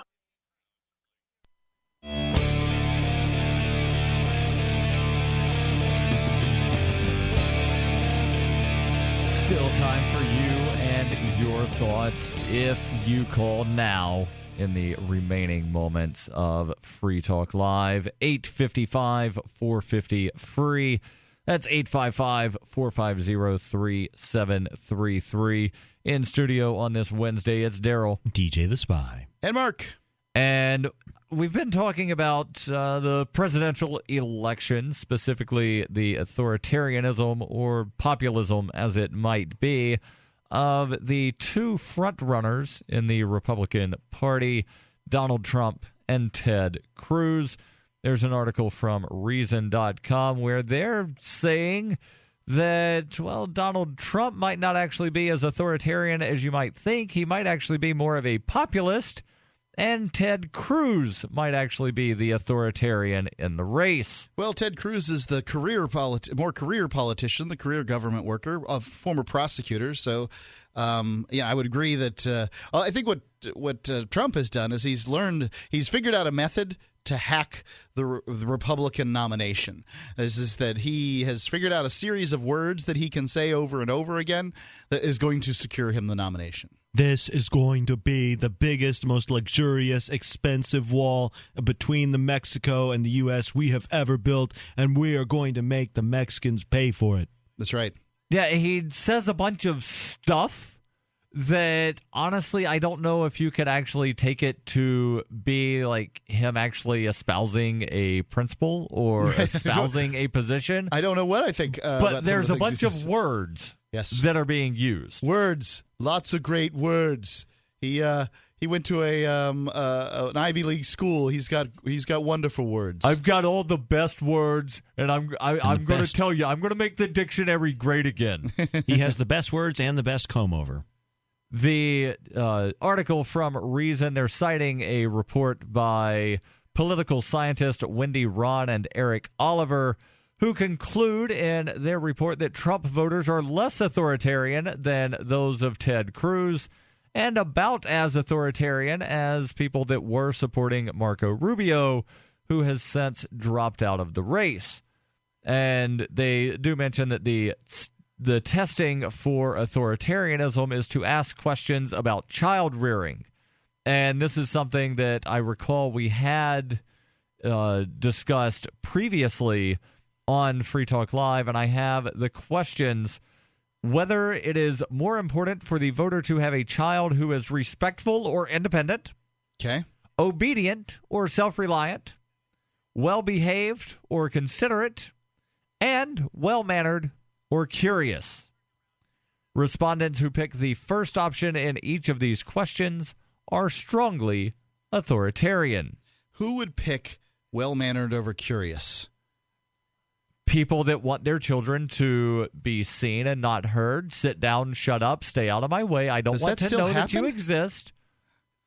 I don't know to what extent it still exists, but they're asking people of all ages these questions, Mark. That's true. They're not just asking new parents. Okay. And I can almost guarantee that your parents wanted you to be well-behaved. My mother would have in my case, my mother would have wanted me to be curious and to think for myself. No, I'm and sure there's some guidelines for that. It was no doubt. well-behaved or considerate. Yes, not curious, or well-mannered or curious. Yeah, well-mannered or curious. And yeah, I think that parents would want their children to. Well, it was an either-or situation, yes. And I'll take a child that is curious over a child that is well-mannered. Yes, you're not an authoritarian. We basically concluded that. The article here continues with Nick Gillespie saying, as interesting, to me anyway, are the other dimensions that Ron and Oliver scope out. Voters who, like Bernie Sanders, are highly anti-elitist, but relatively trusting of experts, while Hillary voters and Ted Cruz share the same relatively tepid embrace of American identity as a big deal. Ron and Oliver stress that authoritarian and populist traits can and do overlap, but I think they're onto something when stressing Trump as a populist. No, obviously, it's obvious. I mean, it's clear as a nose on your face that he's more of a populist than he is an authoritarian, yes.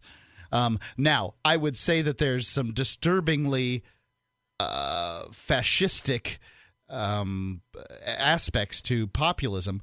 I mean, fascism, as it was created in large part in the United States in the early part of this century, late last century, late 19th century, early 20th century, it's a pretty populist movement.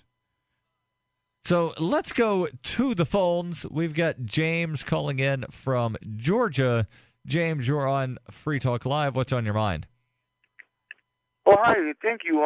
The thing I was calling about really was that I was kind of worried about what could happen with the program and stuff, because I just heard right now from the guy that, you know, the one that was the one that helped me out to be on the air now, and he told me that there was a problem because of what happened with that thing on, because of, you know what I mean, right? With it. So there was an FBI raid on the studios from where this show originates. That happened on Sunday, and they took a lot of computers. 46 items of computer media. And I was not here. They did leave the microphones and mixers and phones and phones. They did take one of the things that allows the VoIP lines to work.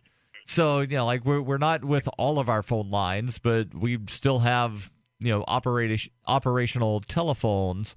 But, you know, we're up and running. Ian Freeman has been working diligently the last 3.5 days to get everything to what would be almost fully functional. He's been tireless. I mean, he's absolutely amazing to watch him work. And there's been a fundraiser put up on GoFundMe that was started by a listener of the show. It was not started by any of the hosts. I didn't even think of it, but I would recommend people go to the AMP program at amp.freetalklive.com. But the fundraiser reached its it first surpassed goal. its goal.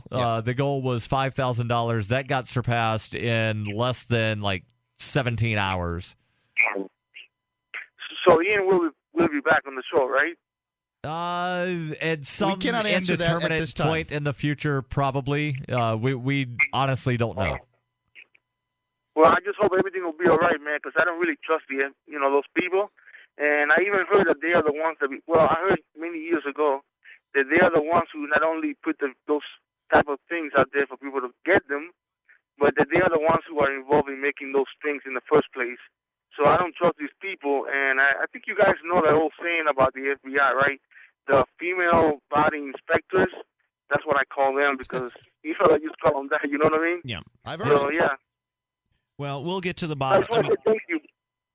Thank you very much for the call, James. And we will now go to another Mark. I believe this Mark is calling in from Utah. Mark, you're on Free Talk Live with Daryl, TJ, and Mark. Hey, guys. I just wanted to say I love your show. I've listened to you for a few months now, and it's amazing. I had a conspiracy theory that I wanted to float with you guys. Lay it on us. All right. Now, this conspiracy theory is that during this time when the FBI was controlling that website, Playpen. Playpen.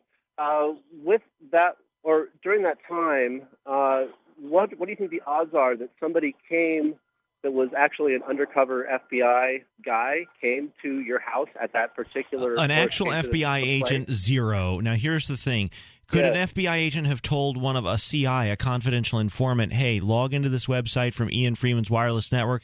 It's possible, but it's very risky, because if that kind of behavior got out, the Office of Professional Responsibility, which is the FBI's internal affairs organization, they would not be very happy, and it would throw their case into a tizzy. So... right now we really don't know what happened. All we know is that somebody accessed this website using the wireless network here at LRN. The FBI is going to find this person. We don't know that they were actually here. They could have spoofed the IP address. Well, okay, we're going to proceed that somebody, not us, nobody here in the studio tonight did this, and I want to make that very clear. We are all innocent. Those of us who had our laptops stolen by the FBI, we are all innocent. And the FBI, they're looking for a very specific laptop or computer that access this network. They know the MAC address. They know the host ID. And I hope they find that person so that way we can get all our equipment back sooner, preferably, rather than later. But Ian's not going to be charged because he is totally innocent. He didn't do anything, and neither did I or James or anybody else.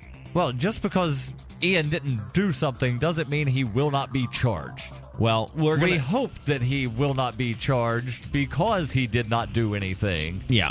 But we don't know for certain. And, Mark, I wish we had more time.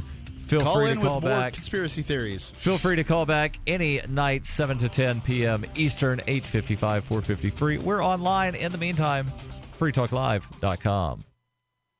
The easiest thing in the world for a reader to do is to stop reading, according to the late, great Barney Kilgore, who became managing editor of the Wall Street Journal in 1941 and grew the paper's circulation from 33,000 to 1 million by the 60s. And he'd be pleased to know that his paper is one of the few that people now pay to read online. Someone else pre-internet who realized that attention is fragile?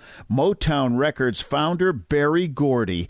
In the early 60s, when his label dominated the charts, he'd bring a dozen real people into the Hitsville, USA studios and audition songs. And he'd ask, if you were down to your last dollar, would you spend it on this record or would you buy a sandwich? Today, attention span seems like an oxymoron. For tips on cutting through the clutter, hit survivalspeech.com. I'm Holland Cook. The new 4th edition of Healing Our World, The Compassion of Libertarianism, will take your understanding of liberty to a deeper level and has over 1,300 updated references, new cartoons, and a foreword by Dr. Ron Paul. With discounts for multiple book purchases, the 4th edition of Healing Our World is a great gift for the liberals, pragmatists, environmentalists, and Christians in your life who think libertarianism is cold-hearted. Get yours today at healing.freetalklive.com and use promo code FTL for a $5 discount. If you want to know the latest about Free Talk Live before we go on the air, all you need to decide is how you want it delivered. It's your choice. Visit news.freetalklive.com. You can get emailed announcements and participate in contests via our email updates list. Plus, we have a Twitter account that you can follow and a Facebook page where you can become a fan. So visit news.freetalklive.com to get news about Free Talk Live as soon as it's announced and the way you want it delivered at news.freetalklive.com. That's news.freetalklive.com. Cop Block Radio is up next, live after the news on the Liberty Radio Network, LRN.FM. From Keene in the Shire, the Liberty Media capital of the world, this is Daryl W. Perry, host of FPP Radio News for Wednesday, March 23rd, 2016. Silver is trading at $15.39 per ounce. Gold is valued at $1,225 per ounce. And according to BitcoinAverage.com, the average price of Bitcoin is $420. Antiwar.com reports while the U.S. has continued its drone strikes throughout the Saudi war in Yemen, irrespective of their lack of special forces on the ground throughout that period, most of those strikes have been fairly small, however. Tuesday, the Pentagon announced a much bigger attack on an Al-Qaeda in the Arabian Peninsula training camp in the mountains near Al-Mukalla, saying they believe dozens were killed in the attack. Pentagon spokesman Peter Cook claimed that the continued Al-Qaeda in the Arabian Peninsula